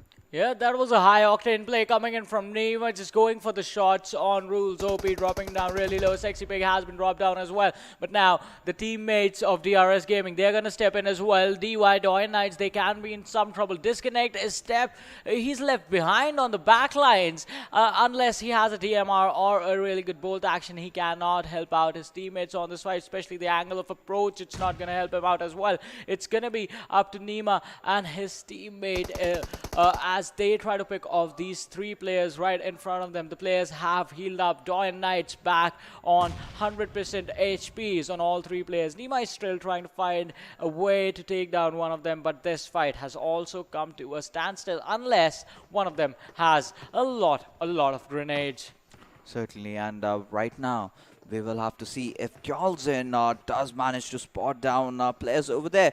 But DRS Gaming, they are looking really promising. They want to take this fight. And in my humble opinion, they certainly should. But I don't see any movement happening there from his other teammates, that is AJ and Mafia Ninja. Because if they take the left hill, and if they get a better view out there, maybe they can provide those cover fires. But, you know, I think I still remember Nima. I believe he was also a member of some of the renowned organizations from Nepal. Now I believe he's created his own org, and a lot of players, you know, a lot of good players decided to split up, and they've now created their own teams. Yeah, we are seeing that this time around. Nima and AJ, they used to be they used to be the players of Soul T Squad earlier on. Absolutely, Yeah. yes. Just as I said about Lakhi and Gole as well, they used to be the players of Nepali Honi. And that is something that we are seeing, and it is sort of interesting to see these players playing in with different lineup, with under different banners. But it is exciting, because now it is the merger of the old guards and the young bloods, as Disconnect is going to be caught off guard right now by AG's Gamer, and he gets a knock. The finish is going to come in as well. DoyenKnightSs, Disconnect. He was trying to get to his teammates, but he is not going anywhere apart from back in the lobby. AzraelGaming, and they're doing really good, and they took down Disconnect. Right now, Team DoyenKnights, they look really in some troubled waters. They've lost one of their best player, who in fact was the MVP in the first match. But AG Gamer, a very good outing from this team perhaps.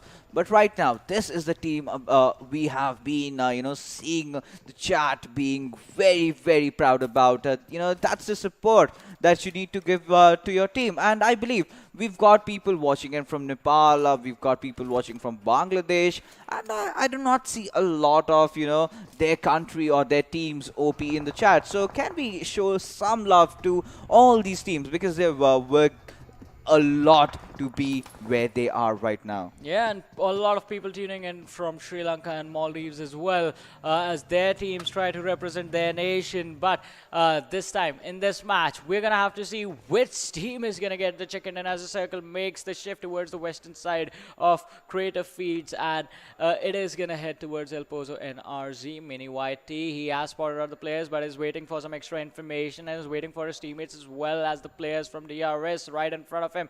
Nima, AJ, Gaijin, and Ninja on the Mafia Ninja, who is split up from his team and is trying to see if he can spot out or get some extra information. But NRZ, I find this really interesting. One player on the row ground, 3 players on the back lines. They will always have a backup, but the firepower is going to be taken away and split up in some parts. AzraelGaming really trying to spread destruction through the area, but no, that's definitely not going to happen, as T9 will be the one who will be decimating them. But you can see Team DRS, they are in a very comfortable position.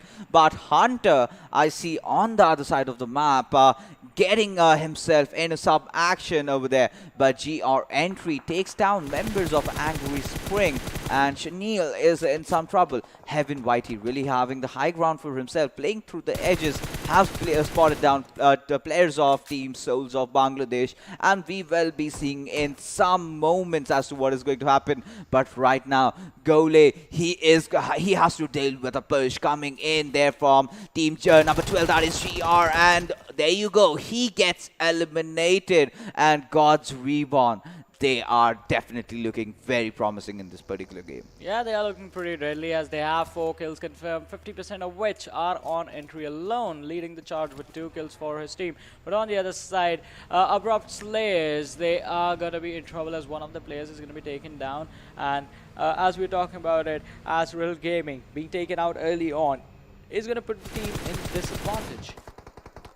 Yes, that will definitely happen, but look at Heaven. He's definitely having the best position to deal with members of Team Soulz of Bangladesh. Right now, Team 7C also find themselves in a pickle, because right ahead of them is Team TDP, who is holding those broken compounds apparently. If good grenades come in, if Team 7C decide to go on the offensive side, they can do a lot of damage, but they are being reluctant. The reason is NRZ Hunters. But there you go, AzraelGaming getting eliminated from this game.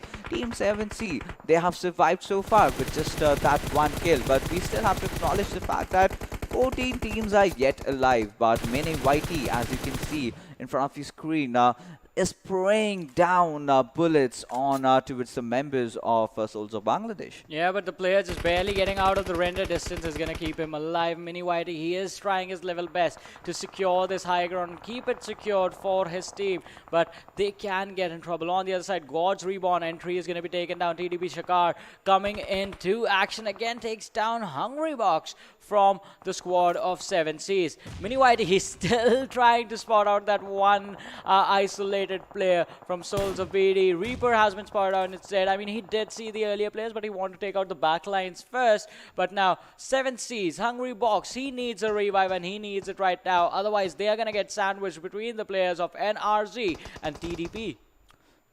Yes, and members of Team NRZ, like you can see, have the higher ground. But Team 70s are rules. This is a man that you have to look out for. But 6fly69 coming in there with his SKS, taking down Heaven YT.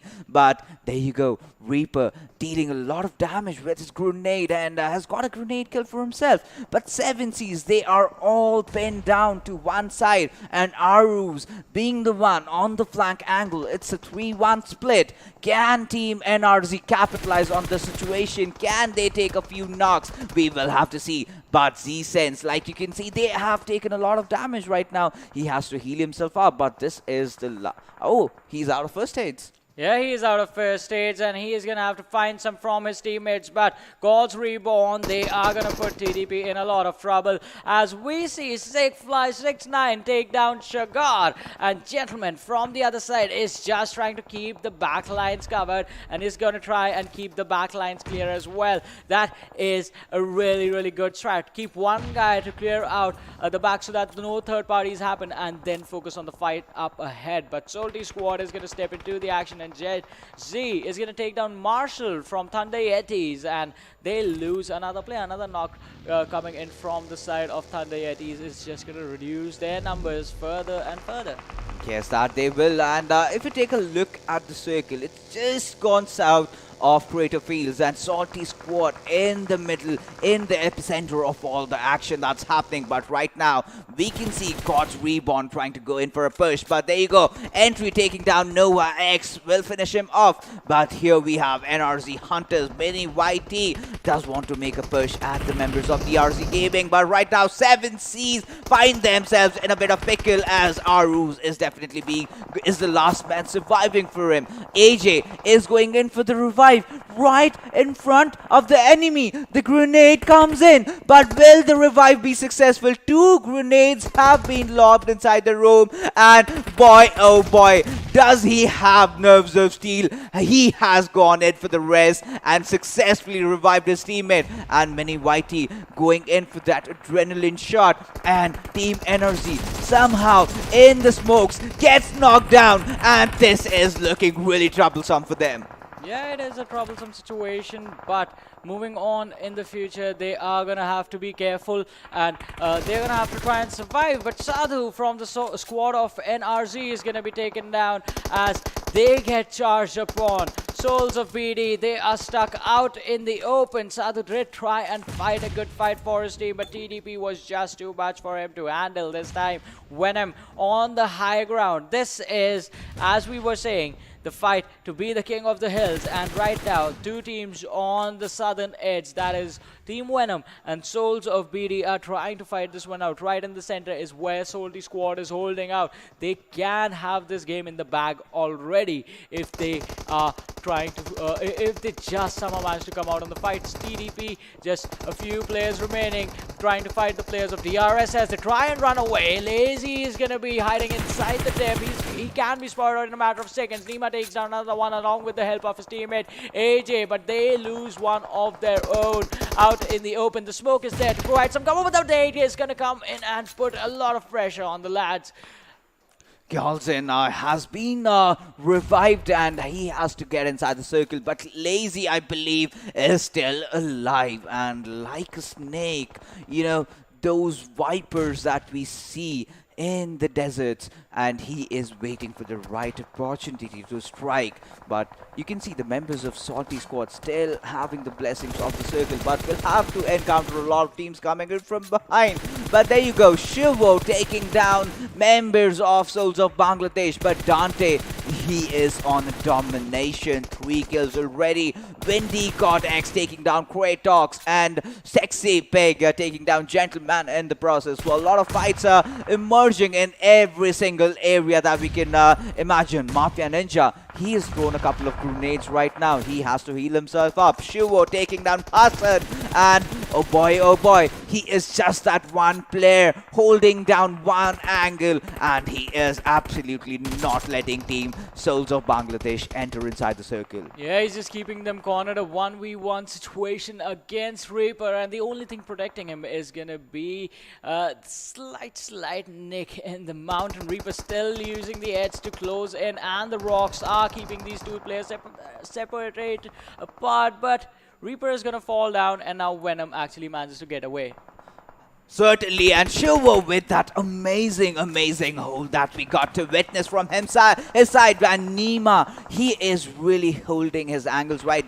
but Team DRS has already secured themselves 8 kills. But Team Venom, look at them coming out from nowhere. 11 kills already, and they are looking so strong right now. Sure, this guy got 3 kills just recently, but Team Salty, they are still holding down their lines, have smokes across the map. And the best thing I love about them, that they have tried to, close out all the corners with the smokes. Gyalzen, the man who was knocked just a while before, he is looking really confident. His team's up at 8 kills, and Lazy has been taken down.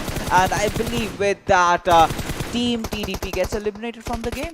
Yeah, TTP has been taken out, but now I think the next one to go down is going to be God's Reborn. Blah, blah, blah. From Salty Squad is going to be taken down as well. Salty also getting taken out. And it was Evil Eye from Team Venom who stepped in and did get the finishers for his team. 13 kills confirmed for this one squad. 8 on Evil Eye all alone, down to the top 4 squads. And we have 10 people remaining.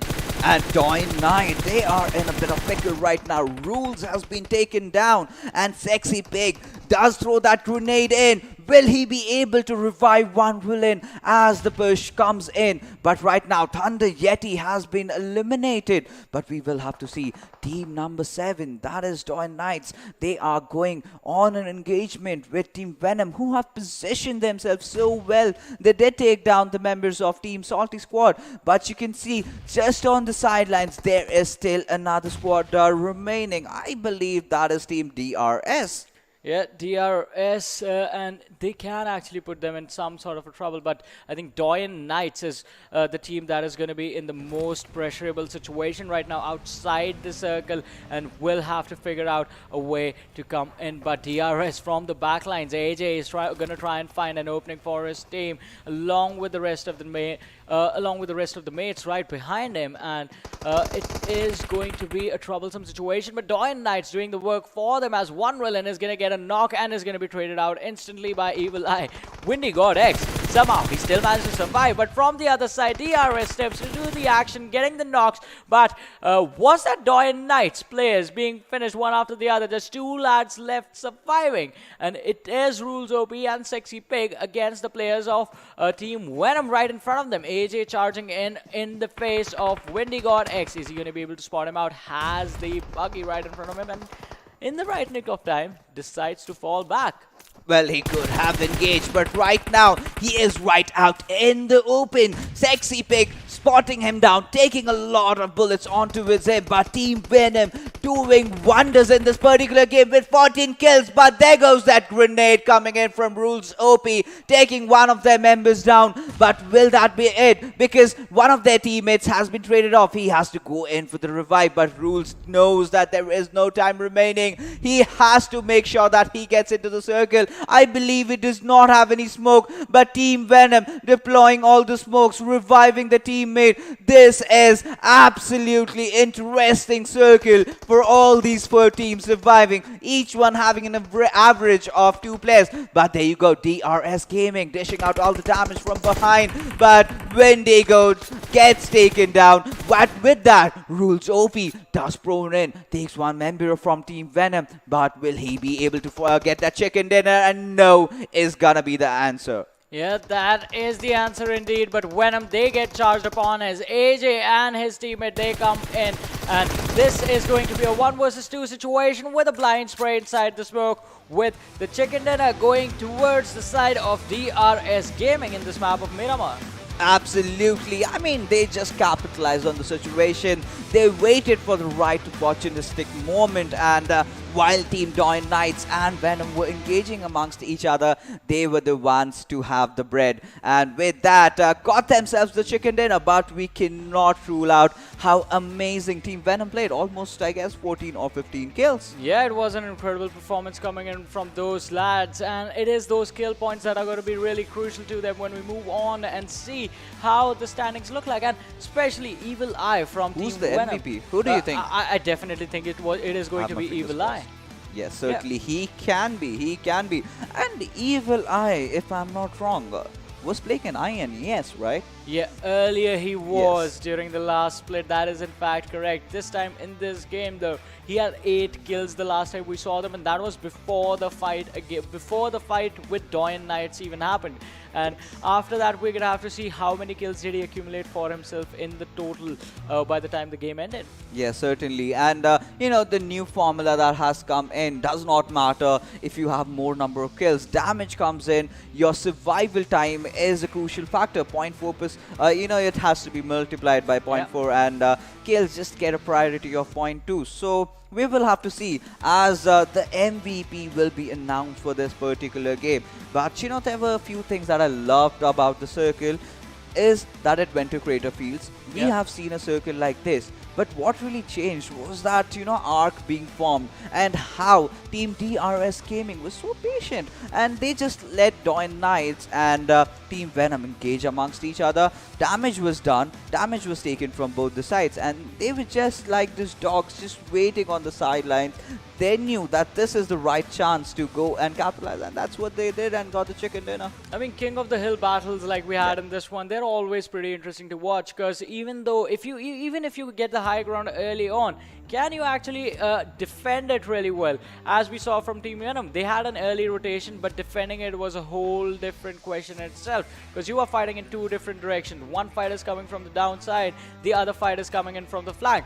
And if you're not able to fight in different positions at the same time, then you are really putting yourself at the disadvantage rotating in early. In that scenario, you have to go in for those late rotations like we saw the team of DRS Gaming do. And this is the same reason why earlier on in Erangel we were talking about the Everest, the Hospital Mountain. Why holding that mountain in itself is pretty difficult, and the same thing happens on Creative Fields in this one. Yes, certainly that did happen.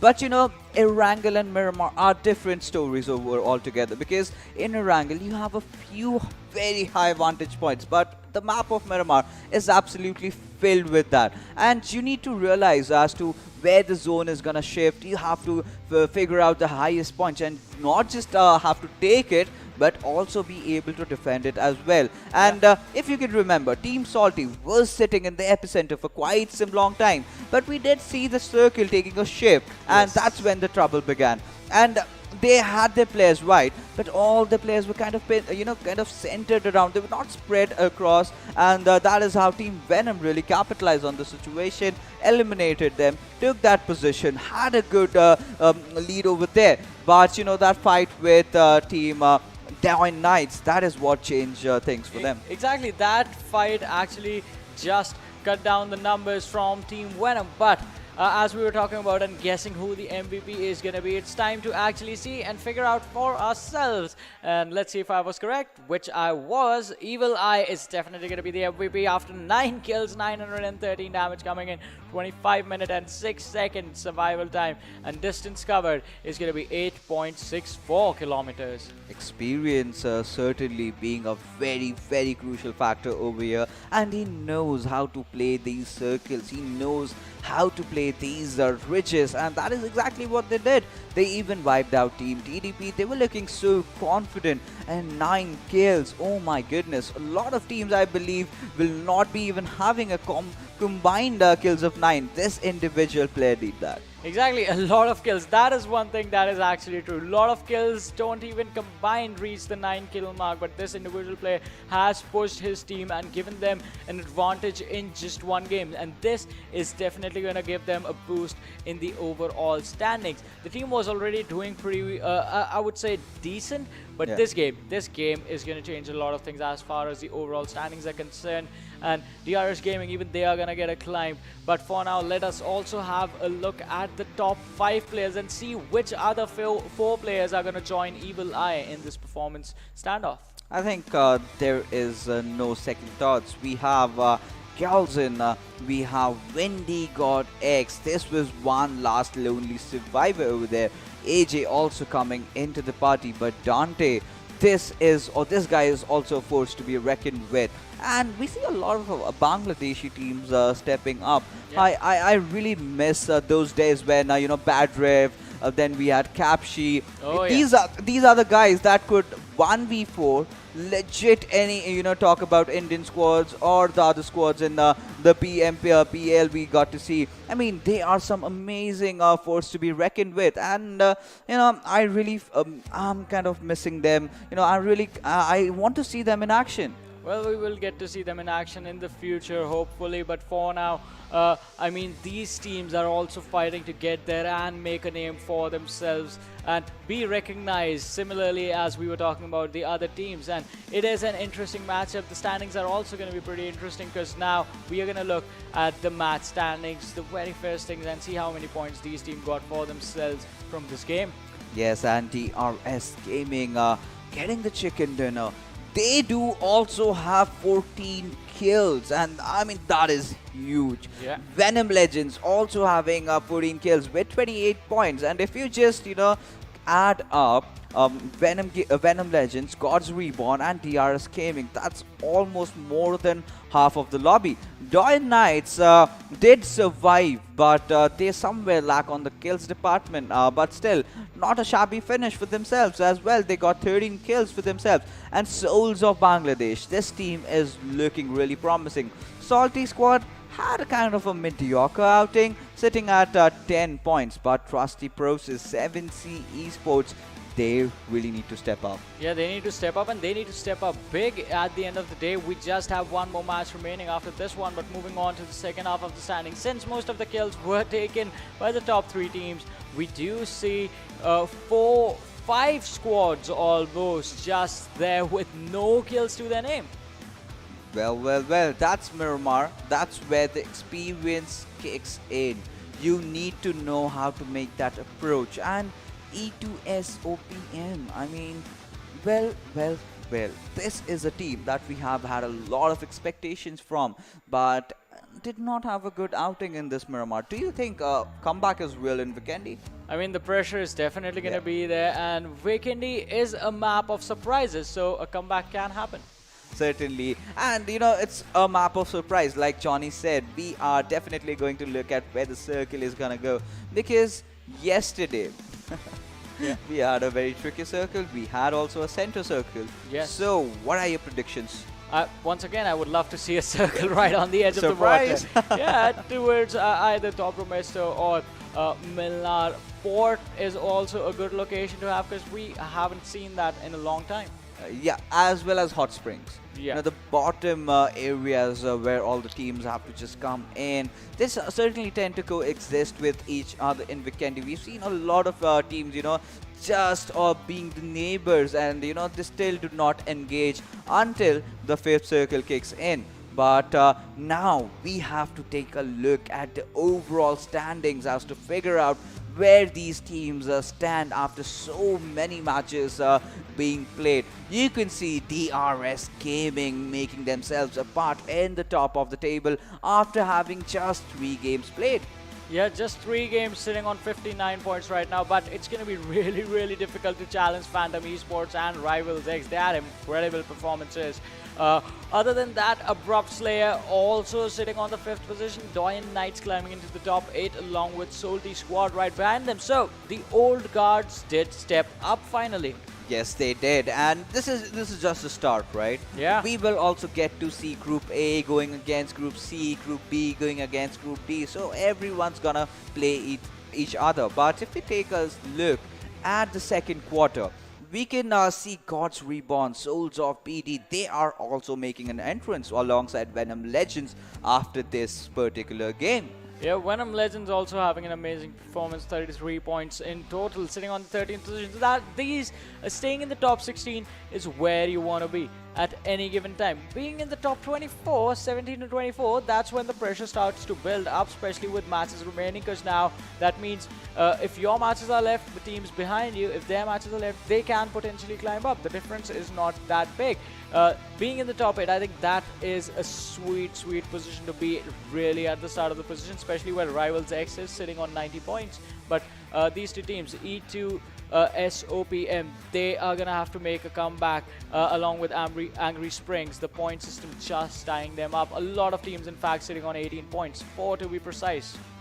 And the team that looks really in shambles is Trusty Process. Certainly not where they should be, and they are definitely starting to feel the heat over here. It's still those initial phases, and they still have that one game to go, but they are just one chicken dinner away from maybe making it to the second quarter.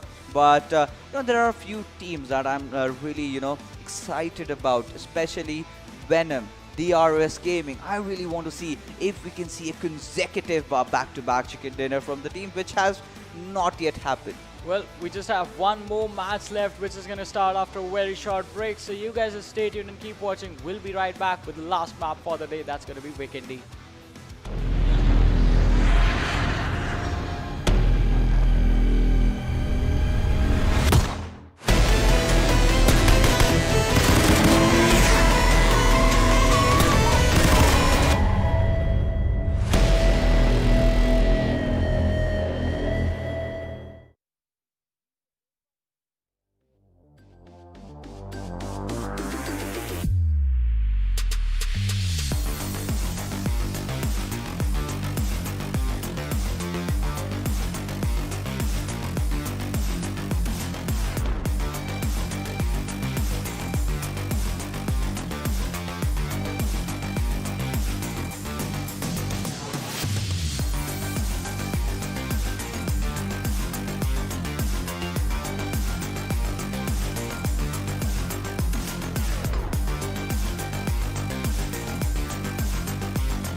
Hello everyone, and once again welcome back to the PMCO 2020 Fall Split South Asia Region Group Stages. Now it is time for match number 4 of day number 2, which is going to be played on the icy icelands of Vikendi. My name is Varun Super Johnny John, being joined by Fixes. Thank you so much. And now, as we will be moving on to Vikendi, like we have mentioned earlier, it's a map of surprises. We have to look at where the circle is formed and how the teams are going to rotate. Yeah, definitely, because circle is something that breaks down the teams most of the times. If it's on the edge, that means your fights are going to be pretty interesting. Teams playing right around the shore area sometimes have the advantage, and the circle in the early stages, it doesn't make those drastic shifts. It's centered around the previous circle, but then you reach the 4th or the 5th one and then it's just complete chaos. Absolutely. You just certainly tend to get bamboozled by the way circle takes shifts in the early stages, I believe. But after that, I think it's an even shift. But, now we have to see as to are the teams going to prioritize the MP5K, because this weapon has been one weapon that is in the news right now. If you can remember, World League, BTR Ryzen taking down the entire squad of Orange Rock alone. So I'm pretty sure all these teams must have seen that. And after that, we've seen a rise in the use of this particular weapon. Yeah, I mean, there are highlight reels just of that particular SMG in the close range, but the match has also started, so let's have a look at the trajectory of the plane, which does start from port, so there is hope for me, and Milnar is the endpoint of the plane path. You know what we have observed? Wherever the flight path goes, the circle kind of tends to go on the other side. So maybe we get to see a cement factory circle or maybe a cosmodrome circle, but that only time is gonna tell. And like I want to see a hot spring circle because yesterday we had the best of both worlds. We saw a center circle. We had also covered a very drastic circle in the PMCO Pakistan region. But right now, you can see teams that tend to go towards the eastern side, they're going to have a bit of trouble finding those vehicles. But we can see a lot of teams landing on the left-hand side. And there you go. Cosmodrome, Mount Kresnik, I believe, is the epicenter of this particular circle. Yeah, Mount Kresnik, the area between those two locations, and I think this one is going to head towards the Cosmodrome and the coal mine area, slightly up towards the north. And the teams, as we know, the standard strategy on Vikendi is just to go in early in the zone and hold on to your drop locations. It is going to be troublesome for the squads that are right now just going for the drops on the southern side of the map. We do see the cluster on Volnova. We do see the squad of Venom on towards Abbey and 7 Seas as well. So the center area, however, looks really vacant. I mean, no team has decided to drop off at Villa, and that's a sham. And talking about Salty squad, they have dropped on at Muvatra, but I see quite a lot of bunch of teams around the Volnova area. I think 2 or 3 teams in particular. But there you go, Team T9 will be facing a very good team right now. DoyenKnights, Sexy Pig, almost being very close to Shuvo. Yep, but this time it can be an interesting outing for a lot of teams because, as we were talking, Vikendi is a map of surprises, and the surprises along with the circles comes with the third parties that you get to see on this map. DoyenKnights, they are spread out as you can see on the mini map, while the team of Thunder Yetis, alright, it is 999 in here, and 999, they are sort of positioned right next to each other, so they will have backup in case of a fight if it were to break out right now. Yes, and right now, Team DoyenKnights, they have dropped off at Tobro Mesto. And, this is a town that is divided into 2 halves. You just have to take control. You just have to loot your stuff, whatever you need, and then maybe go back towards the church area. But right now, members of Team DoyenKnights, like I said, Disconnect, he is definitely one of the players that we have to look out for the MVP of the first game. But talking about the circle, they've got some distance to travel and to make themselves in the center. But do you think, Johnny, do you think can we witness a Mount Kresnik circle? Because there you need to have that high ground advantage and kind of gives you those Miramar vibes. Yeah, they can give the high ground if the Mount Kresnik circle is there, is definitely going to be an advantage. But didn't we see that yesterday? We certainly did not. But let's see if the circle is favorable on Mount Kresnik this time, because Team AJ will definitely be looking forward to that. But AzraelGaming, like we said, we saw a very decent outing. I wouldn't say the best of outing yet, but one of those teams, Angry Springs as well. They have been disappointing today. Yeah, the performance, I mean, we do expect them to step up right now in this game because the day is still not over. Still one more game left for every single player in the server right now. And this is the downside of having circles entirely on LAN. The game turns out to be slower than Miramar. Early stages, not really any action. Even if teams spot each other out, the fights rarely break out. And that is until the later stage, until the fourth circle. All right, the game is just making me eat my words as Miraz is going to finish Your off favorite blah, player blah, got taken blah from Salty Squad. Yeah, my favorite guy being taken out. Certainly, and right now we will have to see if Team KS is going to, bring down all the lead onto it. Sada, his position is definitely compromised. One good grenade, or maybe if it decides to just blow up Sada's vehicles, Meras can get one good knock and a kill.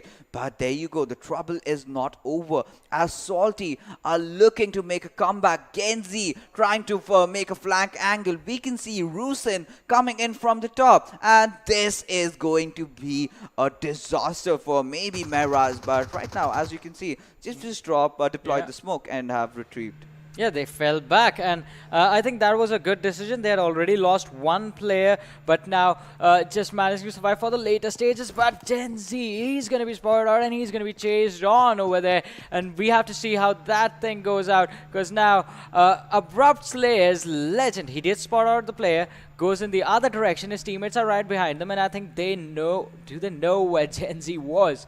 No, they don't. They just go straight into the circle and look for some cover for themselves. And we will have to see Legend and his team, Heaven, King, Joker. So what these four lads are capable of doing. And right now they are hovering around Goroka, and they've picked up that loot. They're good to go. But if you take a look at the circle, we see a lot of teams on the edges. And we know in Vikendi, you can have two types of approach. Either sit in the center or just make those late rotations inside, because after a while a lot of teams tend to kind of center or kind of tend to position themselves around the central area. So if a circle takes a drastic shift and then you see the massacre happening, all those squads going up against each other. So I think the strat that really BTR uses, some of these teams might use it as well. Yeah, they might use it or they might not. They might have their own strat as well, which they think it's going to work out better for them. But in the meanwhile, something that's not going to work out is going to be the rotation that Salty Squad were making, as another player is going to be picked off from their team. And this time, it is going to be Sada. It's going to be Sada, but right now, Salty Squads, too much in the salty waters. And, well, right now, Kratox, I can see him taking a shot, and TDP, one player gets blown away. I believe that was Lazy. That was Shagar from TDP who was taken out. But TDP, they are quite close over here in this area of coal mines, and they need to be really careful of the squad of Thunder Yetis, because they are indeed lightning and they can strike pretty hard. TDP, they have lost one of their most experienced players. Now it's going to be up to these three lads to survive and secure the points for their own selves. But one thing that's common to Erangel in this game, it's going to be NRZ once again in the extreme northwestern part of the map, all isolated and all alone. The other two players from the side of Soulz squad also have been spotted out. The shots did connect. Some damage was given, but not enough to finish off the lads. All the teams, as you can see, we get to see a fight between two of the most experienced teams out there. TDP going against Team Salty. And right now, look at team number 16. That is Team TY. I think they are in a good position. But if I take a look at the mini map out there, so all the teams are deliberately going in for the center angle hold, and all the rest are trying to form a barrier around the edges. But there you go, Genzi being finished off by members of Team Angry Springs. Yeah. Or is it AzraelGaming? It was AzraelGaming. Yeah. My pardon. Yeah. Yeah, as a AzraelGaming, they have to find a way to actually just secure a good compound for themselves right now. TDP have already done that. They are right now in sort of close to the center of the circle, and this is going to be really, really interesting because now the other teams are closing in as well. I want to see how NRZ tries to play it, because playing the edge is a really tricky situation. You have to constantly be moving. Even though the cluster of the teams on Vikendi tends to remain in the center, you have to keep an eye out where you're going. Talking about where you're going, T9 Shuvo, he was almost taken out. Mad Max has been knocked down. They have lost the Godfather from their side, and the car is not going to be in his control. He turns around. This can be a bad decision as the players are on the other side as well, and it is an opposing squad of DRS Gaming that is putting a lot of pressure on 999 right now. Yes, certainly they are, and Mad Max has already been taken down.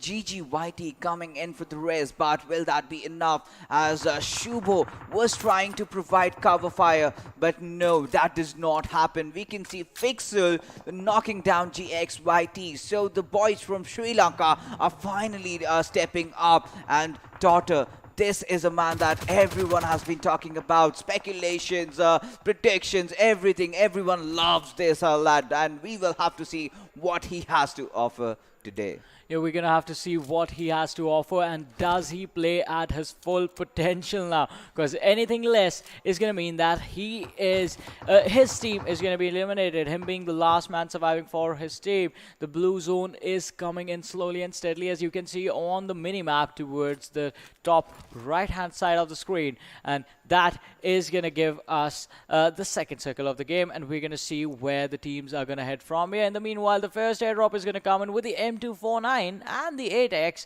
along with the level 3 kit.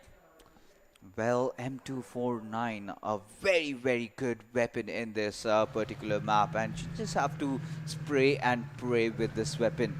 But right now, DRS, they are the winners of your last game. They've been doing phenomenal 14 kills already and are looking to climb up in the leaderboards to the first page. But right now, Hunter, he has spotted members of Team 999 Axe, and we will have to see if he wants to engage with them or is he going for cover. And by the looks of it, he is definitely making a run for the cover. But AJ, he almost did hit as a vehicle to the trees, and right now he is also moving alongside his team. So all the teams are trying to get inside the center of the circle. Yeah, most of the teams are already in there, and almost all the teams are already inside the circle. The center has been clustered up already. I think DRS Glasson has been taken down, and that is going to put the squad of DRS Gaming in some trouble. AJ is going to regroup with his teammate Mafia Ninja, but this squad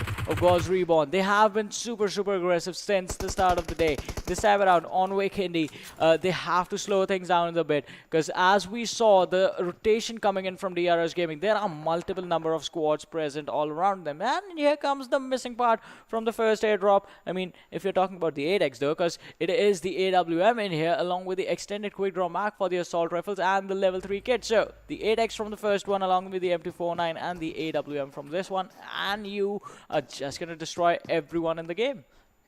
Absolutely. AWM, a weapon of mass destruction. If you place your shots right, one good headshot does not matter. If you're wearing a level 3 helmet, you are going down. And, you've heard the news. This weapon is going to get a buff, which it certainly deserves. So, let's see after the buff how many players do really opt for it. Because now in the competitive scenario, we have seen a gradual decline in the usage of bolt actions.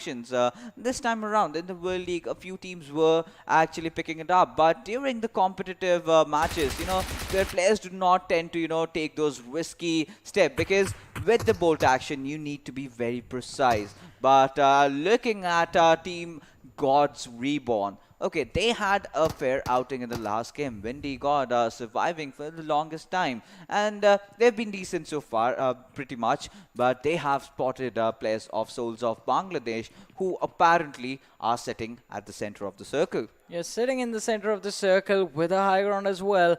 They are in a really comfortable position, but they can be taken down as well. There's a squad right next to them in Cosmodrome, and that can cause a lot of trouble for the team. It is Angry Springs, but right now Gamer X did take down someone that can put his team in a really, really good situation to go for an engagement on the players of Venom, and he does take down another one. Venom, they are looking like there is some trouble going on over there. That certainly is, but right now we can see the members of AzraelGaming going in for the push. They have committed. Shuvo, Team Venom, the team that performed so incredibly well, are in troubled waters right now. AG Gaming, they are making that push happen. Noshad getting taken down by Detron, and Max is making a rotation out in the open. He's gonna get taken down as well, as Detron is surviving alongside his teammate, dishing out a lot of damage onto the players of AzraelGaming. But Evil Eye and Gamer have been taken down right now. AzraelGaming, they are looking strong. They just have that one member surviving, and he is doing all the magic. Yeah, the magic needs to be done right now. This fight should have never gone this way. Gamer did so much to reduce down the numbers of Venom and had taken down a lot of crucial players. But then the charge in, that's where things got messed up, and Venom ended up taking the advantage. Now look at this. From a 2 versus 4 to a 1 versus 4 situation. Venom, all the players survive and they win the fight as well. I was surprised, Johnny, to be honest, because the way AzraelGaming made that push, even the last player, he dropped the smoke, but where was the other one? And he was right out in the open, and it's just like AzraelGaming just coming in and giving away their lives towards the team of Venom. Amazing outing from Team Venom as well, taking those 4 kills, but right beside them is Team DRS. Yeah, almost at the point wherein we transition towards the mid-game stages, and only one team has taken exit. A few of the individual players have been picked off. 52 players still surviving, 15 teams in this game. But who is going to get the chicken dinner? That is going to be the really big question this time. As Soulz of BD in front of us right now. Reaper using the high ground to spot out any opponents out in the open, but that is not going to happen. The third airdrop comes into the matchup with the AUG, the 4x scope, and the level 3 kit, and the circle once again just sticking to the coal mine and the Cosmodrome location. And Soulz of Bangladesh, like we mentioned earlier, are sitting dead smack at the center, and they've got nothing to worry about. I just want to see which compound they are particularly holding. But there you go, Mefixol, and he has got the players of Team Venom right on his side, and shots are coming in, the flanks are coming in as well. But will Team ETS commit, or will they back off? But there you go, Aliun taking down Shuvo in the process. The revive will be definitely on, but Aliun spots another member of Team Venom, and there goes that push. Will they be able to commit wholeheartedly? Will they be able to wipe out Venom? That only time is gonna tell. Yeah, only time is going to tell that. Venom from one bad situation to the next one. They are going to be spotted out by Alan, and the shots coming in are not going to do anything as Venom, they go for the trade-off. One knock for one knock. But the player, Evil Eye, he's in a really bad situation because the opponents are right next to him, and that can cause some trouble, especially with the Molotov also finishing him off and the nade taking down his teammate in the backlines. Yes, and there goes the push coming in. Some amazing grenades and molotovs that we got to see in action. Alur going in for the finish, and Team Venom has been decimated. Amazing, amazing outing being shown here from the members of Team E2S. I mean, this team from Sri Lanka, a lot of players, a lot of their fans were waiting to witness this particular moment, and they have done it. Yeah, they did it incredibly as well, because we did see what Team Venom can do a couple of seconds ago. But this team, E2S OPM, they have what it takes. This match, this team looks completely different from what they were earlier on. 6 kills already confirmed. The utility usage precisely on point. The smokes being deployed just to deny some vision. The nade coming in for the easy finish on Evil Eye. The Molotov, I'm sorry, and the nade going in for the knock on the players in the backlines, where they actually needed to aggress if they wanted to move further. And now they get to do that. They get to move further into the circle and head towards the coal mine Cosmodrome area.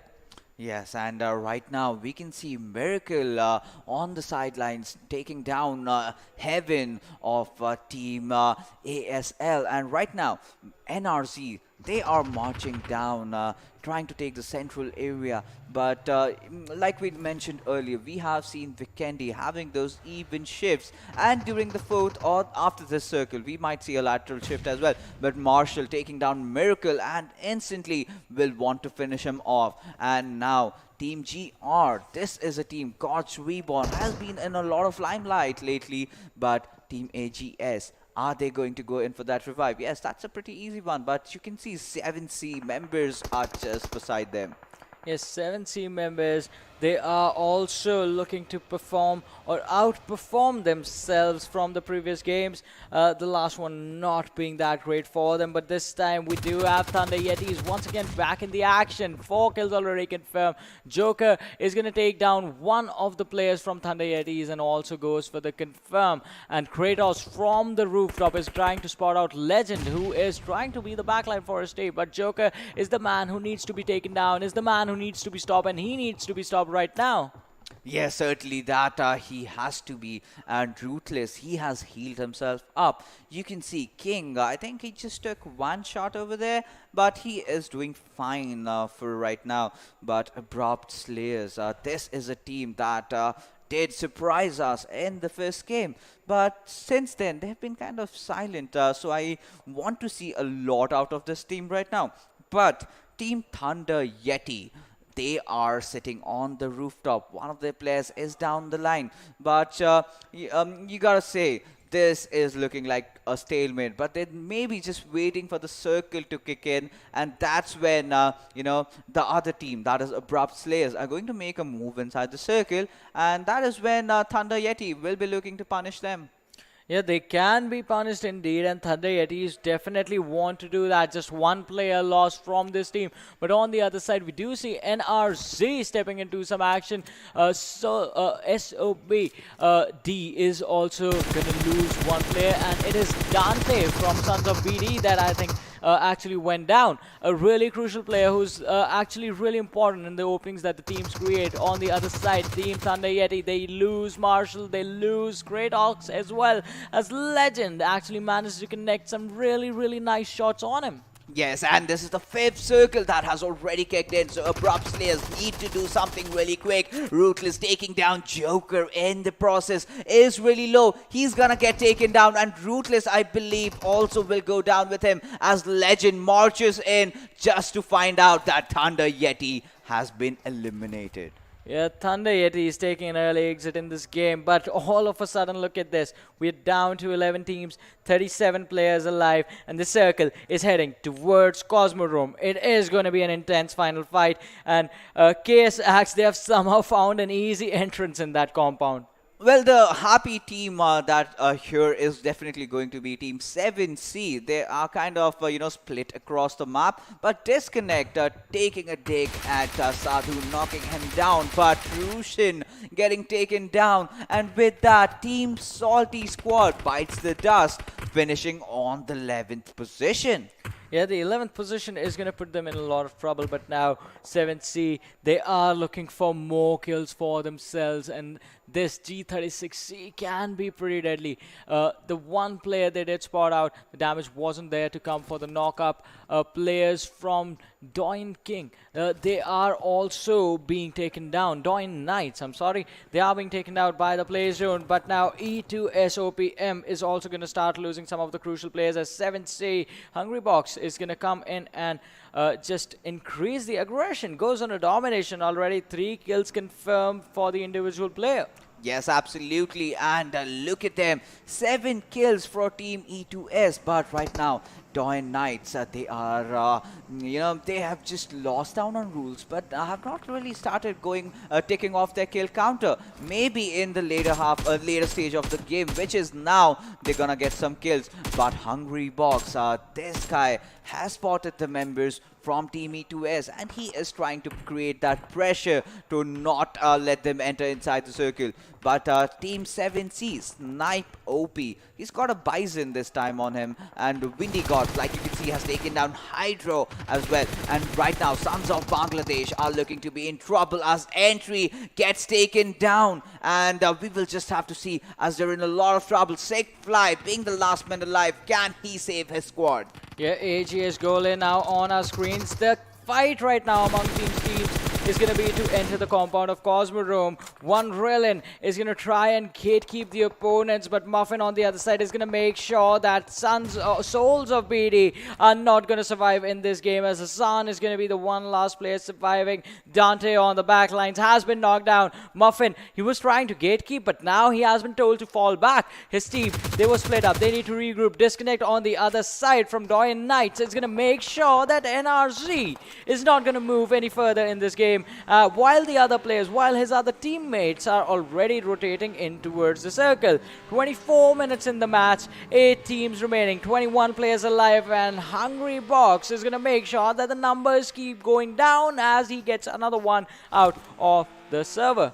But look at the circle. I had predicted a 5th circle shift, and that is exactly what we got to witness. The circle ending somewhere near the Cosmodrome area, where Team 7C definitely have that advantage. But Team E2S have finally been eliminated. But look at Hungrybox. This lad is hungry in this particular game, already taking 5 kills and still hungry for more. But Muffin are taking a Hassan, and with that, down goes Soulz of BD. Yeah, Soulz of BD being taken down. 6 teams remaining now, 18 players alive. And it looks like 7C, they have finally found the momentum they were looking for. 7 kills already being confirmed. DoyenKnightS, they are trying to fight their way right on the edge. 7C is in front of them. The players have spotted out each other. The shots are being fired. Hungrybox, he is hungry this time. And we have seen his name continuously appear on the kill feeds. The utility being thrown on DoyenKnightS is going to put a lot of pressure on them. Sexy Pig, along with his teammate Disconnect, is going to try and create some breathing space by pushing the opponents back. 2 teams with 4 players remaining, that is 7C Esports and KSX. Rest, all of them are sitting at a man disadvantage. Sexy Pig trying to connect some shots on the players of 7Cs is going to be taken down by Snipe OP instead. And now comes the charge, and Hungrybox, here he goes. This can be a risky situation. This is risky business indeed, as he tries to fight around the smoke. Gets one, gets the second one as well, along with his teammate Snipe. And there goes DoyenKnightS out of this game. 10 kills already, and Hungrybox has 7 of them. That is some amazing outing coming in from 7C Esports. But right now, trouble in paradise for Team KS as Felix has been taken down. But there you go, Muffin is pushing in. Gole has to go in for that healing, but Sanhok's trying to hold on to himself. But Empty going on the aggressive side, spotting down Lucky, will take him down. goes in for the second and does succeed as Steelix still down, but Ifty doing all the wonders for his team. Yeah, they are doing all the wonders indeed, but now 7C, they have a massive advantage with all 4 players. The momentum is in their favor as well. God's Reborn, Angry Spinks, KS Axe with all 4 players. One was knocked down a little while earlier, but the revive has come in. But how long can you keep the players revived? That is a question Aruz is asking them right now, as with a nade send one to the ground yet again. And the pressure that's being made on the players of KS Axe, they want to keep it on them. Aruz goes for the shots on the players of God's Reborn, but they actually managed to escape. But this time, 7C, they know this game is theirs. Miraz has been spotted out. The shots were coming, but a little bit slowed down as Sixfly is going to drop down his opponent from Team 7C. But instantly gets traded off, and with that, down goes God's Reborn as Steelix will be taking down Henry. And right now, 7C is smelling the chicken dinner up from far as all these players are trying to enter inside the circle have got themselves pinged down. And Hungry Box, my oh my, this guy is absolutely delivering chaos on his opponents, and Aru spotting down FD will take him down as 7Cs look to be reigning their domination over here. But Gole from Angry Spinks surviving till the end, going in for the heal battle. The match has almost ended, and there you go. Dance, you know you've won the game. I mean, they know they've won the game because they can't spot the opponents. They know the heal battle is happening. He's going to fire some shots. They can be in win. Just needs to try and confirm the kill as well before he goes down. That's not going to happen. And 7C Esports in the very last game. An amazing, amazing play coming in from this entire team. Aruz, Snipe, Hungry Box. And it was an important one as well, because now the points they have actually caught up to the leaderboard. Absolutely, like we were speculating, and we had a lot of expectation from this particular team, and my oh my, haven't they stepped up? Yes. And Hungry Box, oh my goodness, the number of kills that this guy got, wow. Yeah, it was just wow indeed. Wow. I mean, it is going to be a loss of words on the individual performance of this player, but that still remains the question that who is going to be the actual MVP since the changes in the format, or is he still going to get this one? Because the performance was actually incredible, the damage was being done, the kills were being collected, and the survival time is definitely going to be there since he was the one who led his team to the chicken dinner. Yes, certainly he did. And let's take a look at the MVP. I'm pretty certain who it is gonna be, and I want to get surprised, but I will not be, as Hungry Box, this hungry man, managed to take down 9 kills and 764 damage. I mean, nothing really much to scoff about. Survival time on point. Distance covered, 10 kilometers journey. Yeah, that's quite a lot. And talking about 7C, they had to make a long rotation because they went to the very southern edge of the island. That's where they drop, and from there on out all the way towards Cosmodrome.